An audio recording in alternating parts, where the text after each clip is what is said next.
வாக்யஜ்ஞேன கல்பதாம்.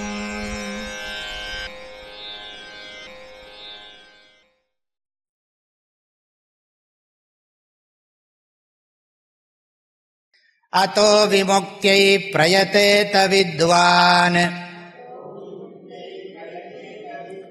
சந்நியஸ்த பாஹ்யார்த்த சுகஸ்ப்ருஹஸ்ஸன் சந்தம் மஹாந்தம் சமுபேத்ய தேசிகம் தேனோபதிஷ்டார்த்த சமாஹிதாத்மா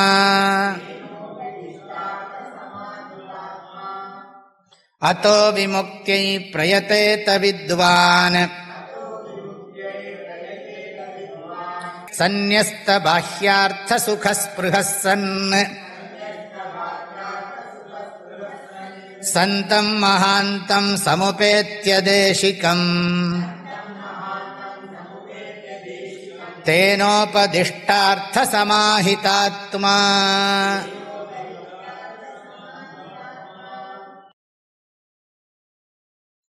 அதஹா, அதஹனா எனவே. இதெல்லாம் நம்ம இப்போ போட்ட லிஸ்ட் எல்லாம் புரிஞ்சுக்கணும். மனித பிறவி அரிது, அதிலும் வலிமையோடு வாழ்வது மிகவும் அரிது. தன்னுடைய குறிக்கோள் உண்மையிலேயே எது என்பதை தெரிந்து கொண்டிருப்பது அரிது. அதற்கு இதுதான் வழி என்பதை அறிந்து கொள்வதும் அரிது.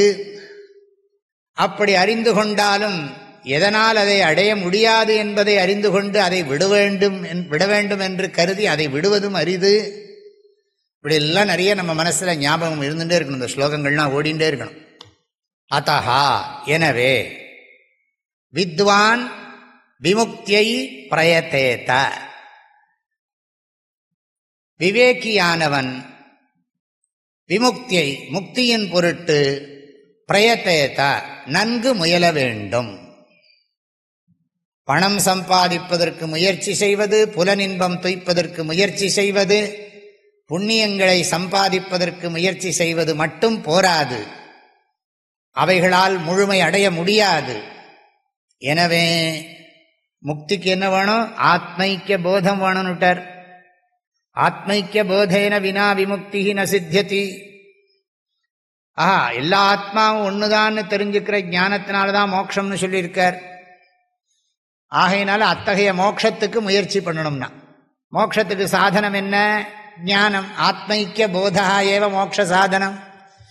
ஆத்மைக்கிய போதம்தான் மோட்சத்துக்கு சாதனம். அதான் போதம்னா ஞானம். அப்ப ஞானத்துக்கு முயற்சி பண்ணணும். ஆத்மைக்கிய போதத்தை அடையிறதுக்கு முயற்சி பண்ணணும். மோட்சத்துக்கு முயற்சி பண்றதுன்னா மோட்சத்துக்கான ஞானத்தை பெறத்துக்கு முயற்சி பண்ணணும். நீ பூஜையவே பண்ணிட்டு இருக்கப்படாது. பூஜையும் ஜபமுமே பண்ணிட்டு இருக்கிறது பரம லட்சியம் கிடையாது. அட்லீஸ்ட் 60 வயசுக்கு அப்புறமாவது அதெல்லாம் விடு. இத்தனை வருஷமா பண்ணினதெல்லாம் போறோம், அதுக்கு அடிக்ட் ஆகாதே. அதுதான் அர்த்தம். யாரு? வித்வான். வித்வான்னா என்ன அர்த்தம்? வித்துனா அறிவு, வான்னா உடையவன், அறிவை உடையவன், சிறந்த பகுத்தறிவை உடையவன், தனவான் குணவான் மாதிரி வித்வான். பகவான் தனவான், குணவான், ரூபவான். அது மாதிரி இங்கேயும் வித்வான். வித் ஞானே, வித் டு நோ. ஆகையினால வித்வான். வித்வான் வித்வான்னா அறிவை உடையவன். என்ன அறிவை உடையவன்னா என்ன பிரச்சனை, நாட்டில் என்னெல்லாம் பிரச்சனையை புதுசு புதுசாக உண்டு பண்ணலாங்கிற அறிவா? யாரும் நிம்மதி இல்லாமல் பார்த்துக்கிறது தான் என்னோட வேலையேன்னா. அதுக்குன்னு கவனமாக யோசிக்கிறான். என்னெல்லாமோ யோசிச்சு கண்டதெல்லாம் எழுதுறான். எல்லாரும் இது என்னென்னா இன்டலெக்சுவல் டெரரிசம்ங்கிறான் இங்கிலீஷில். இந்த வாட்ஸ்அப்பில் கண்டதெல்லாம் அனுப்பிச்சு எல்லாம் ஒரே குழப்பத்தை உண்டு பண்ணி, இந்த பத்திரிகைகள் மற்றதெல்லாம் என்னென்னா நேரடியாகவோ அல்லது மறைமுகமாகவோ அறிவுபூர்வமான தீவிரவாதம், உக்ரவாதத்தை வளர்க்கறது, சமூகத்தை கெடுக்கிறது. எல்லாரும் நிம்மதியா இருக்காம பார்த்துக்கிறான். பிறர் நிம்மதியா இல்லாமல் இருந்தால்தான் நான் நிம்மதியா இருக்க முடியும்னு நினைச்சு இவன் நிம்மதியும் கெடுத்துக்கிறான் தன்னை அறியாமலேயே. அது எப்படி முடியும்? இன்னொருத்தன் நிம்மதியாக இருக்கக்கூடாதுன்னு நான் வேலை பண்ணினா எனக்கு எப்படி நிம்மதி கிடைக்கும்? லாஜிக்காவது வேண்டாமா? இதுக்கெல்லாம் என்ன காரணம்? தவறு செய்யறதுக்கு இது காரணம் என்னன்னா, இந்த உடம்பே நான்கிற எண்ணம் தான் காரணம். உடம்புக்கு வேறான உயிராக நான் இருக்கிறேன் அப்படிங்கிறது புரியணும். மனிதனை மதிக்கணும். மதமெல்லாம் அப்புறம் இருக்கட்டும். மதம், ஜாதி, குலம், பதவி, படிப்பு இதெல்லாம் அப்புறம் இருக்கட்டும். முதல்ல ஹியூமன். ஒரு பசுமாட்டுக்கு இருக்கிற மதிப்பு, நாய்க்கு இருக்கிற மதிப்பு அதையும் மதிக்கிறது இல்லையே. மனிதன் தன்னையே மதிக்காதனால்தான் எதையும் மதிக்க மாட்டேன். எல்லாத்தையும் மதிப்பா. ஏதோ வேண்டி இருக்க உலகத்துலேருந்து நமக்கு சிலதெல்லாம் தேவைப்படுறது, அனுபவிச்சுக்கோ, வேண்டான்னு சொல்ல ஜாக்கிரதையா இரு. எவ்வளோ தூரம் டிஸ்டர்ப் பண்ணாமல் இருக்கோ அவ்வளோ தூரத்துக்கு நீ நிம்மதியாக இருக்கலாம். எல்லாரும் நல்லா இருக்கலாம். கொஞ்ச நாளைக்கு இருக்க போகிறோம், என்னத்துக்கு இப்படிலாம் அனாவசியமாக பண்ணிக்கணும்னா அது எங்கே அவனுக்கு வேலை செய்கிறது? புத்தியே இல்லை. மூடாத்மா கிட்ட போய் என்னத்தை பேசுறது? விலங்கனையர்னுட்டார் திருவள்ளுவர். கல்லாமைன்னு. கல்விக்கு 10 குறள், கல்லாமைக்கு 10 குறள். படிக்கவே மாட்டேங்கிறாங்க. அரசாங்கமோ மற்ற மக்களோ எல்லாம் சொல்கிறதில்ல. எந்த பார்ட்டியாக இருந்தாலும் சரி, அதை பற்றிலாம் நம்ம பேசியிருந்தால் ரொம்ப டைம் வேறு விதத்தில் போயிடும். இன்டலெக்சுவல் டெரரிசம், அதாவது அறிவுலேயே எல்லாரையும் பிரெயின் வாஷ் பண்ணி குழப்புறது. இயக்கங்கள்லாம் இருக்கு இல்லையா, லைக் ஐஎஸ், இந்த மாதிரி இயக்கங்கள்லாம் இருக்கே. எத்தனை பேரை பிரெயின் வாஷ் பண்ணி அவனை இது பண்ணுறான். எல்லாரும் செத்தான் போகிறான். அவனும் மனுஷன் தானே.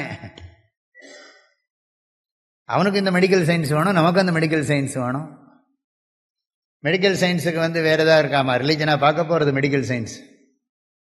கொஞ்சமாவது புத்தி யூஸ் பண்ண வேண்டாம். ரிலிஜனோட ரோல் என்னன்னு தெரிய வேண்டாம். ரிலிஜனேவா நம்ம வாழ்க்கை, மதமேவா மதமேவா மதத்தை மதமயமாவா ஆயிடுறது. மதம் என்னுடைய மனசாந்திக்கு உபயோகப்படணும். என் மனசாந்திக்கு மாத்திரமில்லை, எல்லாருடைய மனசாந்திக்கும் உபயோகப்படணும். அப்படி இல்லைன்னு சொன்னால் மற்ற இன்னொருத்தனுடைய மனசாந்தியை கொலைக்கிறதா என் மதம்னு சொன்னால் அது என்ன மதமாக இருக்க முடியும்?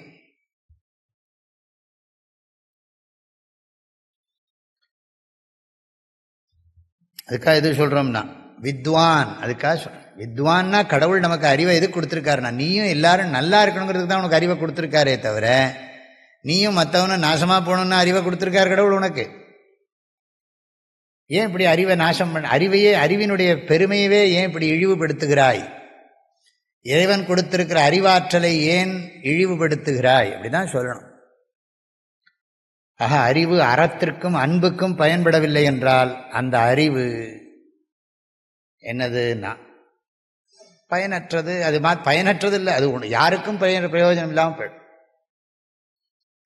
ஆக அறிவு அது என்ன பண்ணுறது? பிரபஞ்சத்தில் அப்படி இருக்குது, படைப்பில் அப்படி இருக்குது. அதனால தான் என் அறிவு நல்ல வழியில் போகணும். கடவுளே, என்னுடைய உணர்ச்சிகள், என்னுடைய அறிவு, என்னுடைய உடம்பு, என்னுடைய பொருள், என்னுடைய உறவுகள் எல்லாம் சரியான வழியில் போகிறதுக்கு அருள் புரி. இந்த நிலையில்லாத இந்த உலக வாழ்க்கையில் ஓரளவுக்காவது நிம்மதியாக இருக்கிறதுக்கு அனுகிரகம் பண்ணு பகவானே, இப்படி கேட்கணுமே. வித்வான், வித்வான் இந்த இடத்துல விவேகி. நித்யானித்ய வஸ்து விவேகின்னு அர்த்தம். நித்யானித்ய வஸ்து விவேகி. எது நிலையானது, எது நிலையற்றது, பொருள் அல்லவற்றை பொருளென்று உணரும் மருளானாம் மானாப்பிறப்பு, நில்லாதனவற்றை நிலையின என்று உணரும் புல் அறிவாண்மை கடை. எவ்வளவு அழகா சொல்றார் திருவள்ளுவர். பொருள் அல்லாதவற்றை பொருள் என்று உணரும். இது பொருளே இல்லை, ஆனால் அது பொருள் நினைச்சுட்டு இருக்கான். மருளானாம் மானாப்பிறப்பு, மோகம், அவனுக்கு பிறப்பு தொடருங்கிறார். மறுபடியும் மறுபடியும் திண்டாட போறாங்கிறார். நான் சொல்ல, திருவள்ளுவர் சொல்றார், பொய்யாமொழி புலவர். அவனுக்கு துன்பங்கள் தொடரும். அப்ப வேறு அறிவுள்ளவன் என்ன பண்ணணும்னா, அறிவுள்ளவன் அறிவு அற்றம் காக்கும் கருவி. எல்லாருக்கும் பயன்படணும் நம்முடைய அறிவு.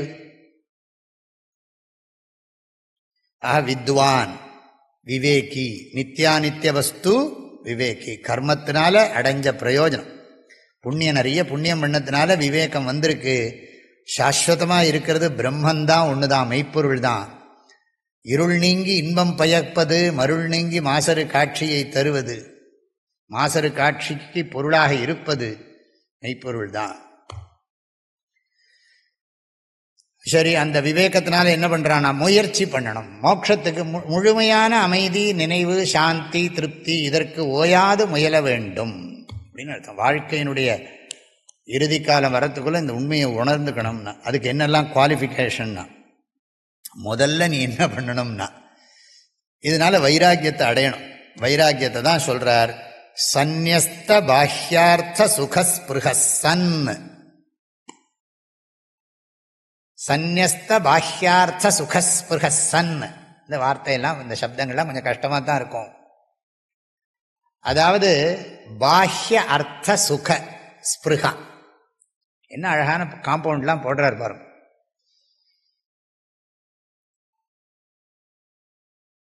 பாஹ்யம்னா என்ன, புறம். அர்த்தம்னா என்ன, பொருள், புறத்தில் இருக்கிற விஷயங்கள், ஆப்ஜெக்ட். பாஹ்யார்த்தம். அதுலேருந்து என்ன வருது, சுகம் கிடைக்கிறது. நல்ல கார், இந்த கார்னால சுகம் கிடைக்கிறது. நல்ல ஃபேன், அதனால சுகம் கிடைக்கிறது. ஏன்னா இந்த உடம்புக்கு சுகமாக இருந்தால் கம்ஃபர்டபுளாக இருக்கு, தப்பு ஒன்றும் இல்லை. ஆனால் அவர் என்ன சொல்கிறாருன்னா, இதையே நம்ம சம்பாதிச்சுன்னு இருக்க முடியாது, இதுக்கே நேரத்தை ஒதுக்கப்படாது. அதான் பாஹ்யார்த்த சுகஸ்பிருகம். இன்னும் இதை விட பெட்டர் குவாலிட்டி லைஃப், இன்னும் இதை விட கம்ஃபர்ட். முந்தியெல்லாம் ஒரு காலத்தில் குடிசையில் இருந்தோம், சாணி போட்டு மெழுகின தரையில் இருந்தோம். இன்றைக்கி கிரானைட்டை போட்டு உட்காந்துருக்கோம், மலையெல்லாம் பேத்தெடுத்து. அப்போ இதுக்கு எங்கே தான் முடிவு இருக்குது? போனீங்கன்னா வெளிநாடுகளுக்கெல்லாம் போய் பார்த்தீங்கன்னா இதை விட சௌகரியங்கள்லாம் இருக்குது. ஆனால் அங்கே இருந்து அந்த சௌரியத்தை காப்பாற்றிக்கிறதுக்கு காலையிலேருந்து ராத்திரி வரைக்கும் உழைக்கணும். இல்லாட்டி நம்ம ஊர் மாதிரிலாம் ஏமாற்ற முடியாது. காலையிலேருந்து ராத்திரி வரைக்கும் அவன் உழைச்சாத்தான் அந்த சௌரியத்தை அவன் காப்பாற்றிக்க முடியும். இந்த ஃபிசிக்கல் பாடியை ப்ரொடெக்ட் பண்ணுறதுக்கு அவ்வளோ பாடுபடுறான். அப்புறம் இந்த மனசுக்கோ ஆத்மாவுக்கோ என்ன சம்பாதிக்கிறான்? ஒருத்தனாவது ஏதாவது சம்பாதிக்கிறானா? இந்த உடம்புக்கு தான் சொத்தை சம்பாதிக்கிறானே தவிர இந்த மனசுக்கோ தனக்கு உண்மையான சாந்தியை கொடுக்கறதுக்கு ஏதாவது வேல்யூஸையோ எதையோ தர்மத்தையோ நல்ல ஒரு சாஸ்திரத்தையோ ஏதாவது கொடுக்குறானா மனசுக்கு? இதை மாத்திரம் சொத்து சேர்த்துட்டே போகிறான். கடைசியில் அதெல்லாம் விட்டுட்டு வேற போக வேண்டியிருக்கு. அதனால பாஹ்ய அர்த்த சுக ஸ்பிருஹா. ஸ்பிருஹான்னா ஆசை. அது ஆசை நிறைய இருக்கு. என்னன்னா இன்னும் நிறைய பொருளை வாங்கணும், நிறைய அனுபவிக்கணும், என்ஜாய் பண்ணணும், நிறைய வாங்கணும். அதெல்லாம் சொல்றார் சந்நியஸ்தம். எனக்கு வேண்டாம்ப்பா, எனக்கு வெளியில இருக்கிற, அது ரிலேஷன்ஷிப்பாக இருக்கலாம், மனைவியாக இருக்கலாம், எதாக இருக்கலாம், எதுலேருந்து எனக்கு சுகம் வேணும்னு அந்த ஆசை மனசில் என்ன ஆசை இருக்குது? வெளியில் எனக்கு ஒரு ரிலேஷன்ஷிப் இருக்கணும், அதனால் நான் ஹாப்பியாக இருக்கணும். வெளியில் ஏதாவது பொருள்கள்லாம் இருக்கணும், அதனால் நான் சந்தோஷமாக இருக்கணும். அதுக்கே நான் உழைக்கிறேன் காலையிலேருந்து ராத்திரி வரைக்கும். அதான் சொல்றார், பாஹ்ய அர்த்த சுகஸ்பிருஹா எஸ்ய அஸ்தி சஹ பாஹ்யார்த்த சுகஸ்பிருஹா. ஆக எவனுக்கு பாஹ்யார்த்த சுகஸ்பிருஹா, வெளியில இருக்கிற விஷயத்துல இருக்கிற சுகத்தை அனுபவிக்கணுங்கிற ஆசை, அந்த ஆசையை விட்டுடுறது போரும். இதுக்காக நான் என் வாழ்க்கையை வீணாக்க மாட்டேன். இதெல்லாம் நிலையில்லாத பொருள்களையும் நிலையில்லாத உறவுகளையும், துன்பம் கலந்த இன்பத்தை தரக்கூடிய உறவுகளையும், நிறைவை தராத உறவுகளையும், அடிமைப்படுத்தும் உறவுகளையும் நான் துறக்கிறேன். தலைப்பட்டார் தீரத் துறந்தார், மயங்கி வலைப்பட்டார் மற்றையவர்.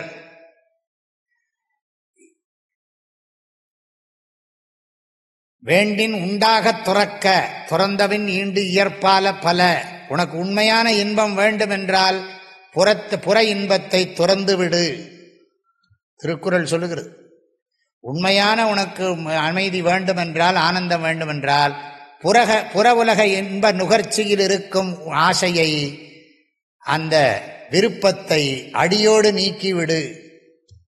யாதனின் யாதனின் நீங்கியான் நோதல் அதனின் அதனின் இளன். அது இந்த உலகமா இருந்தானே அந்த உலகமா. இதுதான் வைராக்கியம். முதல்ல சொன்னது வித்வான்கிறது விவேகம், நித்யானித்திய வஸ்து விவேகம். இது வைராக்கியம். இது என்ன சொல்றார்? சந்நியஸ்தம்னா என்ன அர்த்தம்? சந்நியாசம் பண்றது. சந்நியாசம் 2 வகைப்பட்டது.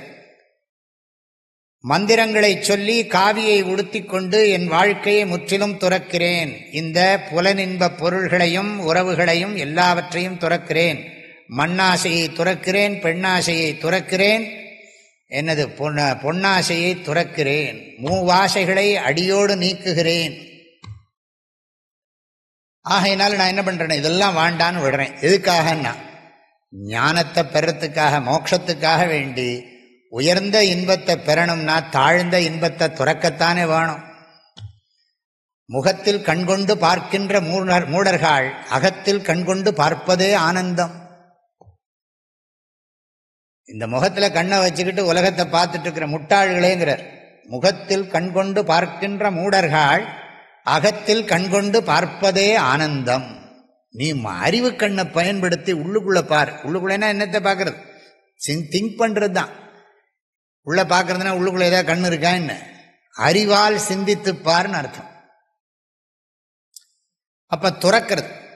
இது வைராக்கியத்தில் என்ன, சந்நியாசத்தில் ஒரு வகை என்னது, மந்திரங்களை எல்லாம் சொல்லி கடவுள்கிட்ட வச்சு காவி வேஷ்டியை கட்டிண்டு மொட்டை அடிக்கிறது, இல்லாட்டி தாடி வளர்க்குறது, என்னத்தையோ பண்ணி இதெல்லாம் எனக்கு சம்பந்தம் இல்லை, அம்மா அப்பாவுக்கும் எனக்கும் சம்பந்தம் இல்லை, அண்ணன் தம்பிக்கு எனக்கும் சம்பந்தம் இல்லை, எங்கள் உறவுகளோட எனக்கு தொடர்பே கிடையாது, எனக்கு வேண்டாம், இந்த உறவை என்னைக்கோ ஒரு நாள் விட்டு போகணும், ஒன்று அவங்க என்னை விட்டு போகிறாங்க, இல்லாட்டி நான் அவங்கள விட்டு போகணும், நான் இப்போவே இருக்கிற போதே விட்டு விடுறேன். எதுக்காக விடுறேன்னா விட்டுட்டு வேற எங்கேயா பணம் சம்பாதிக்க போல, நான் மோட்சத்துக்காக விடுறேன்.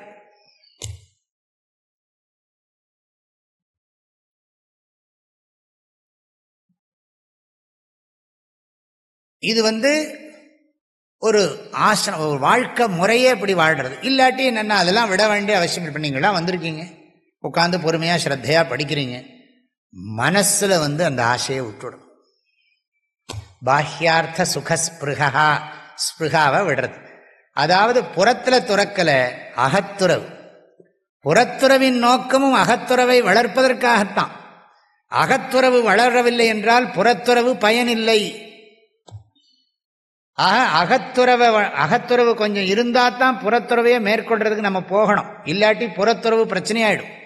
என்ன வள்ளுவர் சொல்றாரு, பசு புலித்தோலை போட்டுண்டு புல் மேயிற மாதிரி, அது மாதிரி வெளியில பார்த்தா பெரிய ஆள் மாதிரி காமிச்சுக்கிறது, ஆனால் அல்பமான விஷயங்களை அனுபவிக்கிறது. அந்த அர்த்தத்தில் சொல்றார். சரி, அதில் எதுக்கு சொல்றேன், அகத்துறவை மேற்கொள்ளாமல், அகத்துறவுக்காகத்தான் புறத்துறவு. ஆகையினால நம்ம இந்த சன்னியாசத்தை 2ஆ புரிஞ்சுக்கலாம். புறத்துறவை மேற்கொள்ளாவிட்டாலும் அகத்துறவு மிக முக்கியம். அதனால்தான் கீதையிலையும் பகவான் சொன்னார், சந்நியாசஸ்து மகாபாஹோ துக்கமாப்தும் அயோகதா யோகயுக்தோ முனிர்பிரம்ம நச்சிரேணாதி கச்சதி. கர்மேந்திரியாணி சம்யம்ய ஆஸ்தே மனசாஸ்மரன் இந்திரியார்த்தான் விமூடாத்மா மித்யாச்சாரஸ்ஸ உச்சியதே. ஆகையினால அந்தக்கரணம் அடங்க துறப்பதுவே எந்த துறவிலும் நன்று எந்தாய் பராபரமே. தாய்மானவர் ஆக அந்தக்கரணம் அடங்கிறதுக்காக சந்நியஸ்த பாஹ்யார்த்த சுகஸ்பிருகன். இதெல்லாம் விட்டா என்னன்னா டைம் நிறைய கிடைக்கும், நேரம் நிறைய கிடைக்கும். இல்லாட்டி இப்போ இந்த பொருளுக்கும் இதுக்குமா எங்கேயோ போனோம், கொஞ்சம் பிச்சை வாங்கினோம், இல்லாட்டி யாராவது நம்ம நல்லா ஒழுங்காக இருந்தோம் படிக்கிறோம்னா யாராவது கொண்டு வந்து கொடுப்பாங்க, வாங்கி சாப்பிட்டு படிச்சுட்டு இருக்கலாம். அதனால விவிக்த சேவி லக்வாஷி, ஏதோ கொஞ்சம் சாப்பிட்டுட்டு செவிக்கு உணவு இல்லாத போது சிறிது வயிற்றுக்கும் ஈயப்படும்னா, எதுக்கு வயிற்றுக்கு ஈயப்படும்னா திரும்பவும் செவிக்கு கேட்பதற்காக விட்டார் பரிமேலர். செவிக்கு உணவு இல்லாத போது சிறிது வயிற்றுக்கும் ஈயப்படும். செவிக்கு உணவு இல்லாத போது சிறிது வயிற்றுக்கு கொடுக்கலாம், எதுக்கு வயிற்றுக்கு சாப்பிடணும் திரும்பவும், திரும்பவும் பாடம் கேட்கறதுக்குன்னு விட்டார். சந்நியஸ்த பாஹ்யார்த்த சுகஸ்பிருகன்னா இதெல்லாம் பொருளுக்கும் புலனின்பத்துக்கும் அலையாம இருந்தா வேதாந்தம் படிக்கிறதுக்கு நிறைய நேரம் கிடைக்கும். அந்த நேரத்தை நல்ல காரியத்துக்கு உபயோகப்படுத்த, அது படிக்கிறதுக்கு உபயோகப்படுத்தலாம். அதுக்காகத்தான். ஏன்னா அதுக்கு இல்லாட்டி அதுக்கே அலைஞ்சுன்னு உட்காந்துருக்கணும், நேரம் போராது. இல்லை, சந்நியஸ்த பாஹ்யார்த்த சுகஸ்பிருகன் இருந்து கொண்டு அந்த சன்னுங்கிறதுக்கு அவ்வளோ முக்கியத்துவம் கொடுக்குறார். அதான் அவிவேகிக்கு அவர் சந்திரசேகர சுவாமிகள் பாஷ்யம் எல்லாத்தையும் நான் படிக்கிறது இல்லை, சிம்பிளாக சிலதெல்லாம் சொல்கிறேன். அவிவேகினா விஷயலம்பட்டஸ்ய அஸ்தித்வமபி துர்லபமிதி சூச்சயதி சந்நிதி. சன்னு இருக்கு இல்லையா, சன்னு சொன்னா வள்ளுவர் சொல்றார், ஆறா இயற்கை அவா நீப்பின், அந்த நீப்பின் மாதிரி சன்னு. அதாவது அடக்க முடியாத ஆசைய நீ நீக்க முடியுமானால் அந்நிலையே பேரா இயற்கை தரும்னர் வள்ளுவர். நீ எப்போ அந்த அடங்காத ஆசைய நீ விட முடியுமானால், நீக்க முடியுமானால், அப்படின்னா நீக்கிறது கஷ்டம்னு அர்த்தம். அது மாதிரி இவங்க சொல்றாரு, அவிவேகினக விவேகம் இல்லாதவனுக்கு விஷய லம்பட்டகாங்கிறார். விஷய லம்பட்டகான்னா என்ன அர்த்தம்? அந்த கடையில் என்ன தோசை கிடைக்கும், இந்த கடையில் என்ன மாவு இது கிடைக்கும், காஃபி கிடைக்கும், இந்த மாதிரி ஃபுட் ஐட்டங்கள், அப்புறம் அரட்டை ஐட்டங்கள், அங்கே போனால் ஊர்க்கதையை பேசலாம், வம்பெல்லாம் பேசலாம். இதெல்லாம் விஷய லம்பட்டகாங்கிற, லம்பாடிங்கிறோம் பாருங்க, அதுதான் விஷய லம்பட்டகா. விஷய லம்பட்டகான்னா விஷயங்கள்லேயே உழல்றோம், புத்தி இல்லை, போவோம், வாழ்க்கையை வீணடிச்சுருக்கான்னு. அஸ்தித்வம் அப்படி இதெல்லாம் வாழ்க்கை கிடைச்சிருந்தாலும் இது வரமாட்டாங்கிறதுக்காக சன்னு இதி.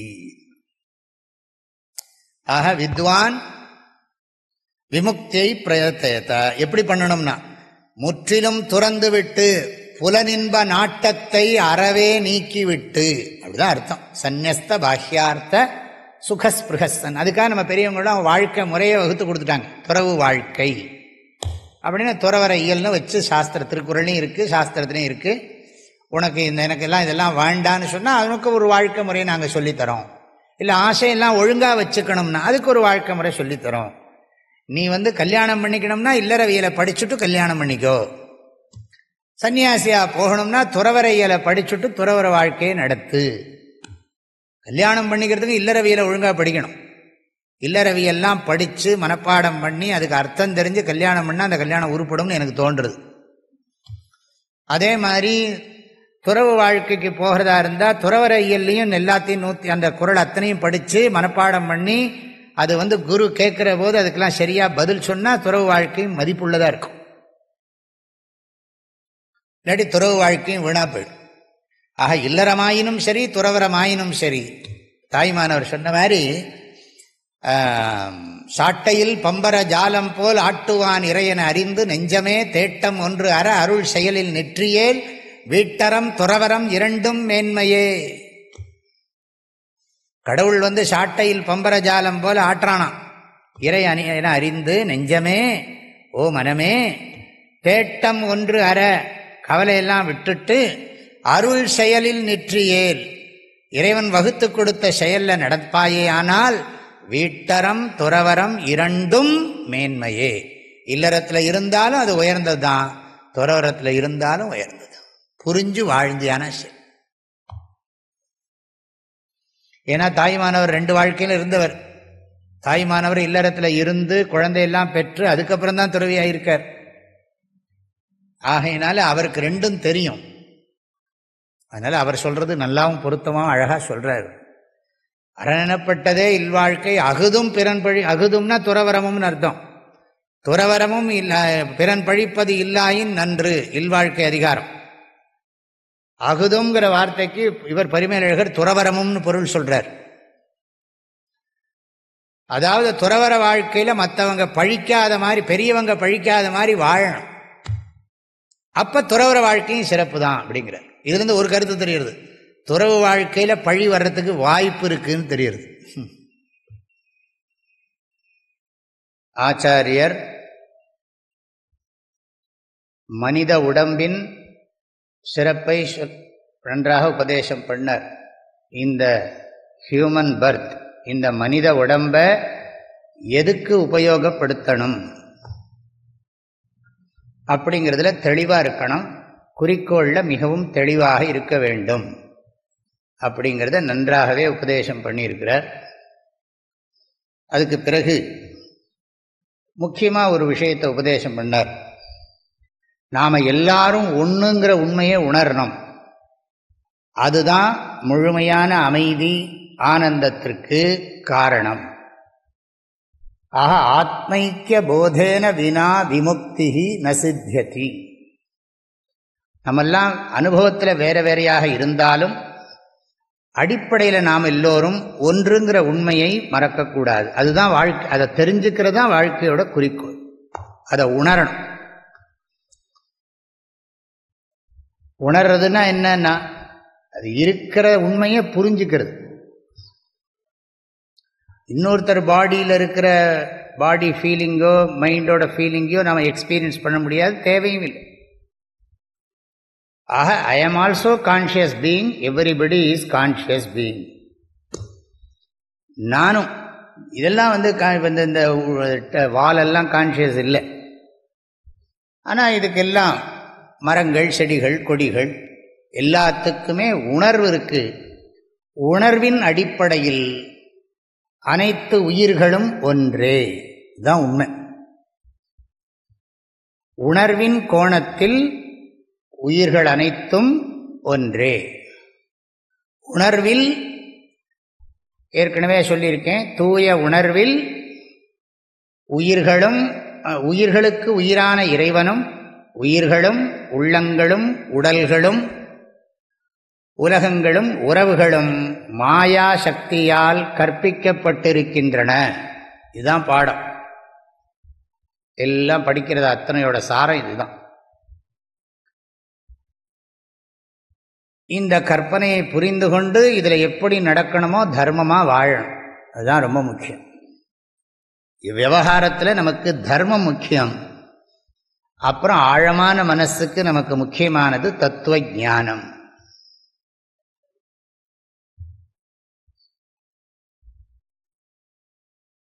ஆக மனசுல 3 நிலை இருக்கு. மேல்நிலை, நடுநிலை, ஆழ்நிலை அப்படின்னு 3 லெவல் இருக்கு. பிசிக்கல் கம்ஃபர்ட்ஸ் எல்லாம் கொடுத்துட்டா மேல் மனசு திருப்தி ஆயிடும். இப்போ நம்ம இங்கே படிக்கிற போது ஃபிட்டாக இருப்போம். ஃபேன் இருக்குது, லைட் இருக்குது, எலக்ட்ரிசிட்டி இருக்குது. நமக்கு இது மேல் மனசு ஓகே. அப்புறம் நடு மனசு அது இமோஷனல். அது மேல் மனசு ஃபிசிக்கல் நீடு கேட்கும். நடு மனசு இமோஷனல் நீடு. அந்த இமோஷனல் நீடெல்லாம் கொடுத்துட்டா அது திருப்தி ஆகிடும். சிரிச்சா சிரிக்கணும், அவ்வளோதான். மூஞ்சியை பார்த்து சிரிச்சா, பதிலுக்கு சிரிச்சாலே போதும், நமக்கு ஒரு சந்தோஷம். நான் சிரிச்சேன், நீ உம்மன் இருக்கியே அப்படின்னு தோணுது. பிரியமாக இருக்கிறது, என்ன சௌக்கியமாக இருக்கீங்களாம்மா, பாட்டி எப்படி இருக்கீங்க, பாட்டெலாம் பாடினீங்களா அப்படின்னா, இதுக்கு ஃபிசிக்கல் நீடாது எல்லாம் கிடையாது. அப்படின்னா என்ன பிரம்மச்சாரி எப்படி இருக்கு, எல்லாம் நல்லா ப்ரேயர்லாம் போகிறதெல்லாம் சந்தோஷமாக இருக்கா அப்படின்னு கேட்டோம்னா, ரூம் கொடுத்தாச்சு, சாப்பாடு இருக்குது, துணி இருக்குது. ஆனால் சாமி யாருமே சரியாகவே பேச மாட்டேங்கிறாங்க, மூஞ்சி கொடுத்து கூட பேச மாட்டேங்கிறாங்க, உண்மையே எல்லாம் அலையிறாங்களே அப்படின்னா அது இமோஷனல் நீடு. நம்மகிட்ட இருக்கிறத ஷேர் பண்ணிக்கணும். அதனால் அந்த இமோஷனல் நீடெல்லாம் ஃபுல்ஃபில் பண்ணிவிட்டா இமோஷனல் நடு மனசு இமோஷனல் லெவலில் சாட்டிஸ்ஃபை ஆகிடும். அப்புறம் ஆழமான மனசுக்கு நிறைய கொஸ்டின்ஸ் இருக்கும். அதுக்கு பேர் ஃபிலசாபிக்கல் கொஸ்டின்ஸ். எனக்கு எதுக்கு பர்த் வந்தது, என்னத்துக்கு நமக்கு உடம்பு, என்னத்துக்கு இந்த வாழ்க்கை, ஏன் எல்லாரும் கஷ்டப்படுறான், சில பேர் நல்லா இருக்கான், சில பேர் துக்கப்படுறான். பொதுவாக எல்லாரும் கேட்குறது, நல்லது பண்ணுறவங்களாம் கஷ்டப்படுறான், தப்பு பண்ணுறவங்களாம் நல்லா இருக்கான். என்னமோ அவங்க கம்ப்ளீட்டாக பார்த்த மாதிரி. தன்னெஞ்சறிவது பொய்யற்க, பொய்த்தபின் தன்னெஞ்சே தன்னை சுடும். ஆகையினால அவனுக்கு ஃபிலசாபிக்கல் நீடு வரும்போது அதுக்கு ஆன்சர் பண்ணாதான் ஆழமான மனசு திருப்தி ஆகும். நிறைய பேர் இந்த 2 லெவல்லே நிற்பாங்க. இந்த ஃபிலசாபிக்கல் கொஸ்டின் வரதே பெரிய விஷயம். அப்போ தான் நம்ம எல்லாம் இந்த பேசிக்காக நம்ம என்னத்துக்கு இப்படி வேற்றுமையை, எதுக்கு இந்த இறைவன் படைக்கணும், எனக்கு இந்த கிரியேஷன் ஒய், என்னத்துக்கு எனக்கு பர்த், எனக்கு என்னத்துக்கு சஃபரிங், அதெல்லாம் கேட்டால் இருக்கு, அனுபவிச்சுன்னு இருக்கும். அதுக்கு சொல்யூஷன் என்னன்னு பார்க்கணுமே தவிர ஒய்ங்கிறதுக்கு எண்டே கிடையாது. ஆகையினால இந்த ஆழ் மனசுக்கு இந்த ஞானத்தை கொடுத்தா தான் அது அமைதி அடையும். அதுக்கு அந்த ஞானத்தை ஏற்றுக்கிறதுக்கான அந்த பிரமாணத்தை அக்செப்ட் பண்ணி ஆகணும். அப்போத்தான் அந்த ஞானத்தை ஒத்துப்போம். எப்படி கண்ணை நான் ஒத்துக்கிட்டு இருக்கேனோ, காதை ஒத்துக்கிட்டு இருக்கேனோ, என்னோட பார்ட் அது. கண்ணும் காதும் மூக்கும் நாக்கும் சொல்கிறதெல்லாம் நான் நம்புகிறேன், ஏற்றுக்கிறேன். நம்புறேன்னு சொல்ல முடியாது. இது ஆரஞ்சுன்னு சொன்னால் எல்லாம் ஊரே ஆரஞ்சுன்னு தான் சொல்லிட்டு இருக்கு. இதுக்கு என்றைக்கா ஒரு நாள் எல்லாருமா சேர்ந்து ஆரஞ்சுன்னு இனிமேல் அதை சொல்லக்கூடாது, க்ரீனை தான் இனிமேல் ஆரஞ்சுன்னு சொல்லணும். ஆரஞ்செல்லாம் க்ரீன்னு சொல்ல ஆரம்பிக்கணும்னு உலகத்தில் எங்கேயாவது சொல்லிவிட்டாங்கன்னு வச்சுக்கோங்களேன். எல்லா கண்ட்ரியும் சேர்ந்து ஒரு ரூல் வந்துடுது. என்னதுன்னா, இனிமேல் ஆரஞ்சு கலரை க்ரீன்னு சொல்லணும், க்ரீனை ஆரஞ்சுன்னு சொல்லணும் அப்படின்னு ஒரு இது போட்டான்னு வச்சுக்கோங்களேன். அப்போ என்ன ஆகும்னா, சென்னைங்கிறது தமிழ்நாடுன்னு மாற்றின மாதிரி மவுண்ட் ரோடை அண்ணா சாலைன்னா இன்னும் சொல்கிறவன் சொல்லிட்டு தான் இருக்கான் மவுண்ட் ரோடுன்னு. இது மாதிரி எதுக்கு சொல்கிறோம்னா, இதெல்லாம் கொஞ்சம் புரிஞ்சுக்கணும். ரொம்ப சட்டில் தான் எல்லாம். நம்ம மனசில் அதெல்லாம் அப்படியே போய் உட்கார்ந்துடுது, ரிஜிஸ்டர் ஆகிடுது. இப்போ இதுக்கு சாஸ்திரம் சொன்னால் அதை ஒத்துக்கணும். ஆமாம், எல்லாம் பேசிக்கலி ஒன்று தான். சயின்ஸும் ஒத்துனுடுது, சிங்குலாரிட்டிக்கு வந்துட்டான். அத்வைதத்தை தான் சொல்கிறாங்க அவங்களும் இன்டைரக்டாக. ஆனால் நம்ம பிரமாணம் வேறு, அவன் டேட்டா கலெக்ஷன்ஸ் வேறு, அவங்க வேறு இதில் அடிப்படையில் பேசிக்கில் சொல்கிறாங்க. ஆனால் இன்னும் கான்ஷியஸ்னஸ் பக்கம் எட்டி கூட பார்க்கல. கான்ஷியஸ்னஸை எந்த டிபார்ட்மெண்ட்டில் போடுறது, இது சைக்காலஜியில் போடுறதா, இல்லை ஆட்டம் இதில் போடுறதா, ஆட்டமிக்கில் போடுறதா, எதில் போடுறதுன்னு தெரியாமல் முழிக்கிறாங்க. கான்ஷியஸ்னஸ்னாலே வாயை திறக்காதேங்கிறான். மேட்டர்லேருந்து கான்ஷியஸ்னஸ் வருதா, கான்ஷியஸ்னஸ்லேருந்து மேட்டர் வருதா, கான்ஷியஸ்னஸுக்கும் மேட்டருக்கும் என்ன கனெக்ஷன் நம்ம வச்சுருக்கோம், நம்ம புரிஞ்சு வச்சுருக்கோம். Matter is superimposed on consciousness. Consciousness alone real. தூய உணர்வே உண்மை, மற்ற பொருளெல்லாம் மாயையினால் தோற்றுகின்றன, தோற்றப்படுகின்றன. இதை சொல்லிட்டா ஆழமான மனசு இதை புரிஞ்செடுத்துன்னு சொன்னா அப்பாடா, ஆழமான மனசுக்கு நிம்மதி வந்து விடுறது. ஆக மேல்மனம், நடுமனம், ஆழ்மனம், இதை சொல்ல வந்தேன். இதை தெரிஞ்சுக்கிறது தான் வாழ்க்கையினுடைய குறிக்கோள். எல்லாம் ஒரே பொருள் தான். ஒரு பொருளில் நிறைய விதவிதமாக இருக்குது. வேப்பமரம்னு எடுத்தால் அதில் ஏகப்பட்ட வெரைட்டி. மாடுன்னு எடுத்துட்டா அதில் எத்தனை வெரைட்டி இருக்குது. இந்த மாடு இந்த மாடோட தான் சேர்க்கணுங்கிறான், வேறு மாடோட சேர்க்கப்படாதுங்கிறான். குட்டி மாடு ஒன்று இருக்குது, அந்த மாட்டுக்குள்ள செமனை அந்த மாட்டோட ஜாதியிலேருந்து எடுக்க வேண்டியிருக்கு, வேறு மாட்டை சேர்க்காதீங்கிறான் மாடு விஷயத்தில். இது ராஜஸ்தான் மாடு, இது கிர் மாடு, இது இந்த மாடு, அது அந்த மாடு, அப்படி சொல்லி மாடை கூட இப்படி வச்சுருக்காங்க. மாட்டில் ரொம்ப கவனமாக இருக்கான் எல்லாம். அது இப்போ ரொம்ப அதிகமாகிடுது இந்த ஜல்லிக்கட்டுக்கு அப்புறம். எங்களுடைய இனத்தை காக்க வேண்டும்ங்கிறான். இப்போ எதுக்கு சொல்கிறோன்னா, இது எல்லாம் பேசிக்கலி எல்லாம் இந்த அடிப்படை என்னங்கிறத புரிஞ்சுக்கணும். அதுக்குத்தான் லட்சியம்னு சொல்கிறார் அவர்.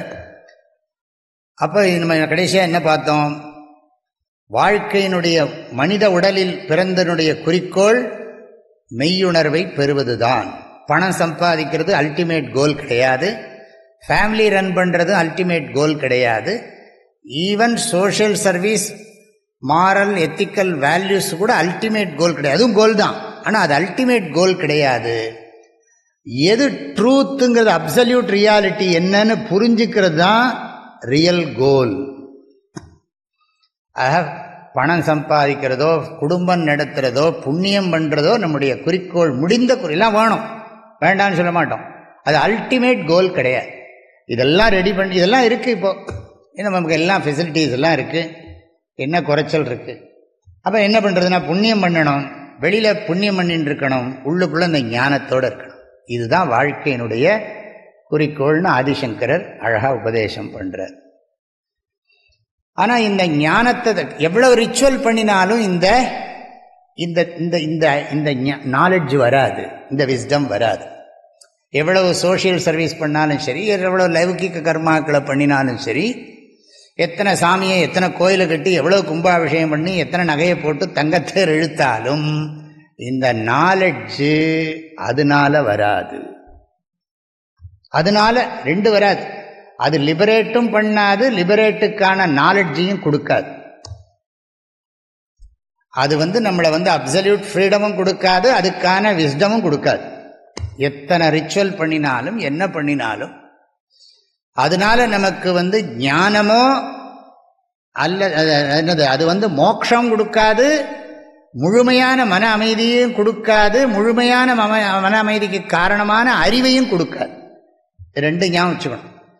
கர்மா ந மோட்ச சாதனம் ந ஞான சாதனஞ்ச. கர்மம் மோட்ச சாதனமும் இல்லை, ஞான சாதனமும் இல்லை. இது அத்வைத சித்தாந்தம், ஞாபகம் வச்சுக்கோங்க. மற்ற சித்தாந்தத்தில எல்லாம் கர்ம மோட்ச சாதனம் ஆயிடும். மானசம் கர்மா, கடவுளை தியானம் பண்ணிட்டு இருந்தால் அது மோட்சம் கொடுக்குங்கிறவங்க இருக்காங்க, நிறைய பேர் சொல்றாங்க. நம்ம அந்த கட்சி இல்லை. ஆக பிசிக்கலா சர்வீஸ் பண்றதுனால நமக்கு முழுமையான மனசாந்தி வராது. எத்தனை ரிச்சுவல் பண்ணினாலும் எத்தனை மெடிடேஷன் பண்ணினாலும் நமக்கு முழுமையான மன அமைதி வராது. ஞானத்தினால்தான் முக்தி வரும். அதாவது ரிச்சுவலோ பூஜையோ ஜபமோ ஹோமமோ தானமோ யாத்திரையோ எதுவும் நமக்கு லிபரேட்டும் பண்ணாது, ஞானமும் கொடுக்காது. இதை தெளிவாக புரிஞ்சுக்கணும். அதுதான் கடைசியாக சொன்னார் 7வது ஸ்லோகத்தில். ஆகையினால ஒரு லெவலில் ஞாபகம் வச்சுக்கணும், சங்கராச்சாரியர் யாரை பார்த்து அட்ரஸ் பண்ணிட்டு இருக்காருங்கிறது மறக்கக்கூடாது. அவர்கள் இது எல்லாருக்கும், இதனுடைய பேசிக் எல்லாருக்கும் தேவை. அவர் பேசின்னு இருக்கிறது பிராமின் கம்யூனிட்டி பார்த்து பேசின்னு இருக்கார். அவங்க நிறைய ரிச்சுவல் பண்ணிட்டு இருக்காங்க. அந்த ரிச்சுவல் அவங்களுக்காக இல்லை, சொசைட்டியினுடைய நன்மைக்காக பண்ணுறாங்க. எல்லாரும் நல்லா இருக்கட்டும்னு சொல்லி, உலகம் நல்லா இருக்கட்டும்னு விடாமல் கடவுளை பிரார்த்தனை பண்ணி கொண்டு உலகத்துக்காக பண்ணிட்டு இருக்காங்க. ஆனால் வயசாக எடுத்து 85 வயசு தாத்தாவும் திரும்பவும் ஹோமம் பண்ணிட்டு ரிச்சுவல்லாம் பண்ணிட்டு இருந்தால் அவருக்கு ஒரு மாதிரி இருக்கு. அவங்கள பார்த்து அட்ரஸ் பண்ணுறார். அதனால் இது முடியாது. ஒரு லெவலில் எல்லாத்தையும் விடுங்கோ. என்டர் க்ரோ கம் அவுட்டுனா உள்ள. இப்போ செடியெல்லாம் இங்கே வச்சுருக்கோம், நிறைய வச்சுருக்கோம். அந்த செடியை அதுக்கு பாதுகாப்பு பண்ணுறோம். முதல்ல ஒரு செடி வச்சா ஆடு மாடெல்லாம் கடிக்கப்படாதுன்னு சொல்லி அதுக்கு பாதுகாப்பு பண்ணுறோம். அது நல்லா க்ரோ ஆனதுக்கப்புறம் உடைச்சி விட்டுடணும். அது பாட்டுக்கு ஃப்ரீயாக நல்லா வளரும். அதுக்கப்புறம் நீங்கள் யானையை கொண்டு போய் கட்டினாலும் ஒன்றாகாது. அது மாதிரி ஒரு லெவலில் என்ன பண்ணணும்னா அதையே அடிக்ட் ஆகிடக்கூடாது, அதுலேருந்து வெளியில் வரணும். அதுக்கு தான் படித்தோம் கடைசியாக. வித்வான் விவேக்கியானவன், நல்ல தெளிந்த பகுத்தறிவுள்ளவன், ப்ராப்பர் டிஸ்கிரிமினேஷன், என்னது வித் டிவினிட்டி, தெய்வீக சக்தியோடு கூடிய பகுத்தறிவுடையவன் வித்வான். விமுக்தியை பிரயத்தேத. எனவே கர்மத்தினால முக்தி இல்லை என்பதை தெரிந்து கொண்டதால் மோட்சத்திற்காக முயற்சி பண்ண வேண்டும், நன்றாக முயற்சிக்க வேண்டும். ஏன்னா இது உள்ளுக்குள்ள, இது ஒன்றும் ஃபிசிக்கலாக ஒன்றும் பண்ண முடியாது. எல்லாம் திங்கிங், காக்னிட்டிவ் சேஞ்சும்பாங்க இங்கிலீஷில். இந்த காக்னிட்டிவ் சேஞ்ச் ஆகணுமே உள்ளுக்குள்ள. இதுவரைக்கும் எல்லாம் எதையாவது மெடிடேட் பண்ணிட்டு இருந்தோம், நினச்சிக்கோ. அப்புறம் யூனிவர்ஸை மெடிடேட் பண்ணு, ஒரு மலை மேலே மெடிடேட் பண்ணு, இல்லாட்டி சீயை மெடிடேட் பண்ணு, என்ன வேணாலும் சொல்லலாம். இப்போ அப்படிலாம் இல்லை. இது எந்த ஃபார்மும் கிடையாது, கலர் கிடையாது, எந்த நேமும் கிடையாது. பியூர் கான்ஷியஸ்னஸை மெடிடேட் பண்ணுன்னா ஆகையினால இது முழுக்க முழுக்க ஞான விஷயம். ஆகையினால வித்வான் பிரயத்தயத்தை. அதுக்கு முதல்ல என்ன பண்ணணும், உனக்கு டைம் அவைலபிளாக இருக்கணும், உட்காந்து படிக்கணுமே. இப்போ 10 to 11:30ன்னா மற்ற வேலையெல்லாம் வச்சுருந்தா படிக்கவா முடியும்? செல்ஃபோனை முதல்ல ஆஃப் பண்ணு, வேர்ல்டோட கான்டாக்டை விடு, ஃபோக்கஸ்டாக படி, குரு என்ன சொல்கிறாருன்னு கேளு. அதனால் என்ன பண்ணுன்னா சந்நியஸ்த பாஹ்யார்த்த சுகஸ்பிருகசன். இது 1.5 மணி நேரம் வேலை இல்லை, இது ஹோல் லைஃப். அதனால் என்னன்னா நீ எக்ஸ்டர்னல் ஆப்ஜெக்டை, அதில் இருக்கிற டிசைரை டோட்டலாக விடு. பாஹ்ய அர்த்த சுக ஸ்பிருக சந்நியாச. புறத்தில் இருக்கும் பொருளில் இருக்கும் ஆசையையும் பற்றையும் அறிவால், அதை புறத்தில் செயலாலும் துறந்து விட்டு. அறிவால துறக்கிறது இருக்கட்டும், முதல்ல விட்டுறணும். இதை படிக்கணுமே, அறிவை பெறணுமே. எப்படி ஒரு ஸ்டூடெண்ட்டுக்கு ரெஸ்பான்சிபிலிட்டி இருந்தால் படிக்க முடியாது, அதே மாதிரி தான் இந்த விஸ்டம் வேணும்னா, மோட்சம் வேணும்னாலும் இந்த ஞானத்தை பெறத்துக்கும் ரெஸ்பான்சிபிலிட்டி டியூட்டிஸ் எல்லாம் இருந்தால் படிக்க முடியாது. எப்படி ஒரு மாணவன் படிக்கணுமோ அது மாதிரி ஆன்மீக வாழ்க்கையில் இந்த வாழ்க்கையிலையும் உண்மையை உணரணும்னா அதுக்கு நேரம் ஒதுக்கணும். நேரம் ஒதுக்கணும்னா மற்ற காரியத்துக்கு டைம் கொடுத்தோம்னா இதுக்கு புரியாது. அதனால் ஃபோக்கஸ்டாக படித்தாகணும். அதுக்காக வேண்டி புறத்துறவை மேற்கொள்ள வேண்டும். அட்லீஸ்ட் முடியலன்னு சொன்னால் மற்ற ஆக்டிவிட்டீஸை குறைக்கணும், இதுக்கு டைம் அதிகமாக கொடுக்கணும். நம்ம சந்நியாசம் காவி போட்டு மொட்டை அடிக்காட்டாலும் தாடி வளர்க்காட்டாலும் அந்த மாதிரி வேஷம் போடுறது முக்கியம் இல்லை, படிக்கிறதுக்கு டைம் கொடுக்கறது தான் முக்கியம். வேஷம் இருந்து அந்த வாழ்க்கை முறையை பின்பற்றினா நல்லது, அது ஐடியல். ஏன்னா யாரும் நம்மளை டிஸ்டர்ப் பண்ண மாட்டாங்க. இப்போ இவர் இந்த ஃபீல்டில் இருக்கார், நம்ம போய் அவங்கள கூப்பிட முடியாது, அவங்க அதுக்குன்னே டெடிகேட் பண்ணிவிட்டாங்க, யாரும் டிஸ்டர்ப் பண்ண மாட்டாங்க. இல்லாட்டி பரவாயில்ல, ஒரு நாள் கிளாஸை மிஸ் பண்ணால் என்ன குறைஞ்சா போயிடுவேன், கட்டடி சுவாமிஜி கிளாஸ் என்ன ஒரு கிளாஸில் ஒரு ஸ்லோகம் போயிடும், ஒரு அர்த்தம் அப்புறம் அந்த கனெக்ஷன் புரியாது நெக்ஸ்ட் கிளாஸுக்கு. அது மற்ற கிளாஸ் மாதிரி இது என்ன அகாடமிக்கா, இது என்னது இந்த விஷயங்களா, என்னது மெட்டீரியல் அகாடமிக்கா, இது முழுக்க முழுக்க ஸ்பிரிட். அதனால் இது டீப் சப்ஜெக்ட். அதுலேயே லேபில் போய் உட்காந்து 1000 டெஸ்ட் பண்ண வேண்டியிருக்கு. அது எக்ஸ்டர்னல் ஆப்ஜெக்ட். இது முழுக்க முழுக்க என்னை பற்றி படிக்கிறேன். அப்போ நான் எப்படி படிக்கிறது? அது ரொம்ப திங்க் பண்ண வேண்டியிருக்கும். எனக்கு என்னோட இண்டிவிஜுவாலிட்டி அவ்வளோ ஸ்ட்ராங்காக இருக்குது. அப்போ இண்டிவிஜுவாலிட்டியவே நான் ரிமூவ் பண்ணி ஆகணும். என்னோட இண்டிவிஜுவாலிட்டியை வச்சுக்கிட்டே நான் இண்டிவிஜுவாலிட்டியை வச்சுன்னு திங்க் பண்ணி இண்டிவிஜுவாலிட்டியை ரிமூவ் பண்ணணும். எப்படி? அப்போ அதுக்கு நான் டைம் எவ்வளோ கொடுக்கணும். அதனால் சந்நியஸ்த பாஹ்யார்த்த சுகஸ்பிருக சன். அதுக்கப்புறம் என்னென்னா, நீயா விஸ்டம் அடைய முடியாது. உனக்கு தானாக நாலெட்ஜெலாம் வராது. ஸ்கூலில் போய் டீச்சர் போர்டில் எழுதி போட்டு இத்தனை கொடுத்தாலே நிறைய பேருக்கு புரிய மாட்டேங்குது இந்த லௌகிக வித்தியை. அப்படி இருக்கிறவோ இந்த வித்தியை அப்படி முடியுமான்னா, இல்லை நான் செல்ஃப் என்கொயரி ஹோமை அப்படின்னு நானே பண்ணுறேன்னா, உனக்கு என்ன தெரியும்? நீ என்ன இருக்கியோ பர்சனாலிட்டி அதுதான் தெரிய போகுது. இருக்கிறதும் தெரியாமனா தூங்கினா தூங்குவேன், டோஸ் ஆஃப் ஆகும். அதெல்லாம் நீ ஆல்ரெடி யூ ஆர் இக்னரண்ட். உங்கள்கிட்ட உன்னை பற்றி உனக்கே தெரியாமல் உங்கள்கிட்டயே கேள்வி கேட்டால் உனக்கு எப்படி விட கிடைக்கும்? கிடைக்காது. ஆகையினால் அதை தெரிஞ்சவங்ககிட்ட போகணும். அதுக்கு தான் அடுத்த லைனில் பாருங்க, தேசிகம் சமுபேத்திய. தேசிகம்ங்கிறது ரொம்ப ரொம்ப முக்கியம். காம்பிட்டன்ட் டீச்சர், நல்ல என்னது உறுதியாக சொல்லிக் கொடுக்குற குரு கிட்ட போகணும். நல்லா சொல்லிக் கொடுக்குற குருநாதர்கிட்ட போய் படிக்கணும். குருநாதர் எப்படி இருக்கணும்னா, அது பின்னால் சொல்ல போகிறார் அவரே. அந்த ஸ்டூடெண்ட்டோட லெவல் தெரிஞ்சு, மைண்டோட செட்டப் தெரிஞ்சு, அதுக்கு தகுந்த மாதிரி ஸ்டெப் பை ஸ்டெப்பாக டீச் பண்ணணும். அதுக்கு நிறைய டைம் எடுக்கும். ரேஷ் கோர்ஸு, கிராஷ் கோர்ஸ் எல்லாம் பண்ண முடியாது. ஏன்னா காக்னிட்டிவ் சேஞ்சுங்கிறது அவ்வளோ சுலபம் இல்லை. நம்மளே சில ஒப்பீனியன்லாம் வச்சுன்னா அதில் ரொம்ப ஸ்ட்ராங்காக இருப்போம். ஆனால் நம்ம ஓப்பன் மைண்டோட பொறுமையாக கேட்டால் தான் அது விஷயத்தை உள்ளே வாங்கிக்க முடியும், இல்லாட்டி முடியாது. நம்ம இண்டிவிஜுவாலிட்டி ஈகோ ரொம்ப முன்னால் நிற்கும். அது என்ன சொல்கிறது, அது ஒபே பண்ணாது, சரண்டர் பண்ணுறதுக்கு ஒத்துக்காது. ஆகையினால என்ன பண்ணுறதுனா, தேசிகம். தேசிகம்னு சொன்னால் அது நல்ல வேர்டு. அது திசதி. திசத்தின்னா வழி காட்டுறவர்னு அர்த்தம். திசதி கைடுன்னு சொல்கிறது, அப்படி சொல்கிறோம். ஆனால் அந்த கைடுங்கிற வேர்டெல்லாம் போகாது. இப்போ பிஹெச்டி பண்ணுறவங்க கூட எனக்கு கைடு இவங்க அப்படிங்கிறாங்க, அவங்க சொல்கிறபடி தான் நான் பண்ணுறேங்கிறாங்க. அதெல்லாம் கூட இங்கே சரி வராது. ஏன்னா இது முழுக்க முழுக்க என்ன சொல்கிறது, ரொம்ப கண்ணுக்கு தெரியாத சக்தியோடு நாம் வேலை செய்கிறோம். அதனால் அதிருஷ்டம் நிறைய இருக்குது, அன்சீன் ஃபேக்டர்ஸ் நிறைய இருக்குது. ஆகையினால அவர் அதை ப்ராப்பராக அதை டிவைன் பவரோட டீச் பண்ணணும். நாமளும் டிவைன் பவரோட அதை கிராஸ்ப் பண்ணணும். நாமளும் குருவானவர் தெய்வீக சக்தியோடு அதை வழங்கணும், நாமளும் அதை தெய்வீக சக்தியோடு வாங்கணும்.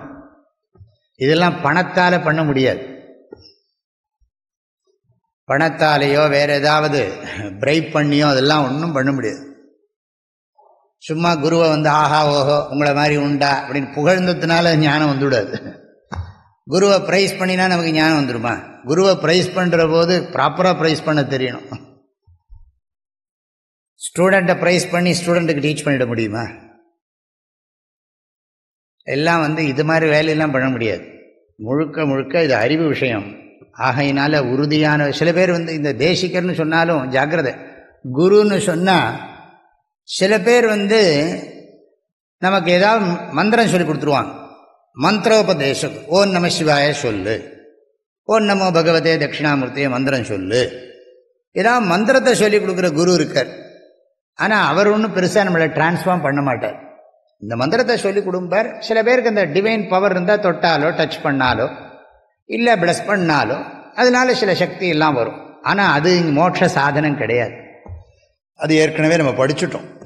அதெல்லாம் வாயினால் ஜபிக்கிறது. நம்ம திரும்ப திரும்ப அவர் சொல்லிக் கொடுத்த மந்திரத்தை என்ன பண்ணுவோம்னா ரிப்பீட் பண்ணிகிட்டே இருப்போம், இல்லாட்டி மெடிடேட் பண்ணுவோம். இப்போ தான் படித்தோம், மந்திரத்தை ரிப்பீட் பண்ணுறதுனாலோ மெடிடேட் பண்ணுறதுனாலையோ விஸ்டம் வராது, லிபரேஷனும் வராது, விஸ்டமும் வராதுன்னு படிச்சுட்டோம். லாஜிக்கலாக பார்த்துட்டோம்.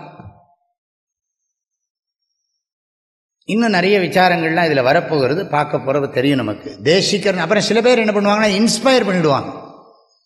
அதுக்கப்புறம் சிஸ்டமேட்டிக்காக டீச் பண்ணணுமே. நிறைய பேர் இருக்காங்க இன்ஸ்பயரர். இன்ஸ்பயர் பண்ணிட்டா, இன்ஸ்பயர்னா என்ன? நம்மளை இந்த வாழ்க்கையில் ஈடுபடுறதுக்கு நம்மளை தூண்டுறவர். அப்படிலாம் நிறைய பேர் ரொம்ப பெரிய லெவல்லாம் மாஸ் லெவல்லாம் இருக்காங்க. அவங்களால லட்சக்கணக்கான பேரை கூட்ட முடியும். பெரிய ஈவெண்ட் மேனேஜ்மெண்ட்லாம் ஈவெண்ட்டெல்லாம் நடத்த முடியும். நிறைய பேர் போவாங்க. அங்கே நிறைய ப்ரோக்ராம்ஸ் எல்லாம் இருக்கும். மெடிடேஷன் இருக்கும், யோகா இருக்கும், அங்கே மியூசிக் இருக்கும், டான்ஸ் இருக்கும், என்ன வேணாலும் ப்ரோக்ராம் இருக்கும். ஹெர்பல் டீ கிடைக்கும், என்னெல்லாமோ பண்ணுவாங்க. பட் அது இன்ஸ்பிரேஷன் கிடைக்குமே தவிர இந்த மாதிரி வாழ்க்கைக்குள்ள ஒரு இன்ஸ்பயர் பண்ணிடுவாங்க. பட் அதுக்கப்புறம் சிஸ்டமேட்டிக்காக டீச் பண்ணுவேன். இன்ஸ்பிரேஷன்லாம் கொஞ்ச நாளைக்கு நிற்கும், அப்புறம் போயிடும். அதுக்கப்புறம் அதில் அப்படியே ஸ்டடியாக ஸ்லோ அண்ட் ஸ்டடின்னு சொல்கிற மாதிரி மெதுவாக கொஞ்சம் கொஞ்சமாக சாஸ்திரத்தில் இப்படி சொல்லியிருக்கு. அதாவது படிக்கிறது கொஞ்சம் கொஞ்சமாக படிக்கணும், நம்ம கிழிஞ்ச துணியை மெதுவாகத்தான் கட்டிக்கணும். அப்புறம் மலை ஏறுற போதும் இறங்குற போதும் மெதுவாகத்தான் ஏறி இறங்கணும். அவசர அவசரமாக மேலே ஏறக்கூடாது, இறங்கக்கூடாது. பணம் சம்பாதிக்கிறது கொஞ்சம் கொஞ்சமாக சம்பாதிக்கணும், அனுபவிக்கிறதையும் கொஞ்சம் கொஞ்சமாக அனுபவிக்கணும். சாப்பிட்றதே வாரி வாரி போட்டால் என்ன பண்ணுறது? கொஞ்சம் கொஞ்சம் சாப்பிட வேண்டாம், மெதுவாக சாப்பிட. எல்லாத்தையும் தூக்கி அவசர அவசரமாக போட்டுண்டு என்னப்பா பண்ண போகிறேன்? வாயில் போட்டு நல்லா கொஞ்சம் மென்று சாப்பிட. அவசரம் என்ன வேண்டி கிடக்குன்னு அதுக்கு டைம் கூட. அதனால தான் நம்ம பெரியவங்கெல்லாம் சொன்னாங்க, வாயில் உணவை போட்டதுக்கப்புறம் கோவிந்த கோவிந்தான்னு சொல்லி அரைங்கிறான். ஒரு பல்லு மென்று சாப்பிட்றோம் இல்லையா, அதுக்குள்ள மனசுக்குள்ள கோவிந்த கோவிந்தன்னு சொல்லணுமா. மண்ணின்று இருக்கிற போதே கோவிந்த கோவிந்தன்னு மனசுக்குள்ள சொல்லணுமா.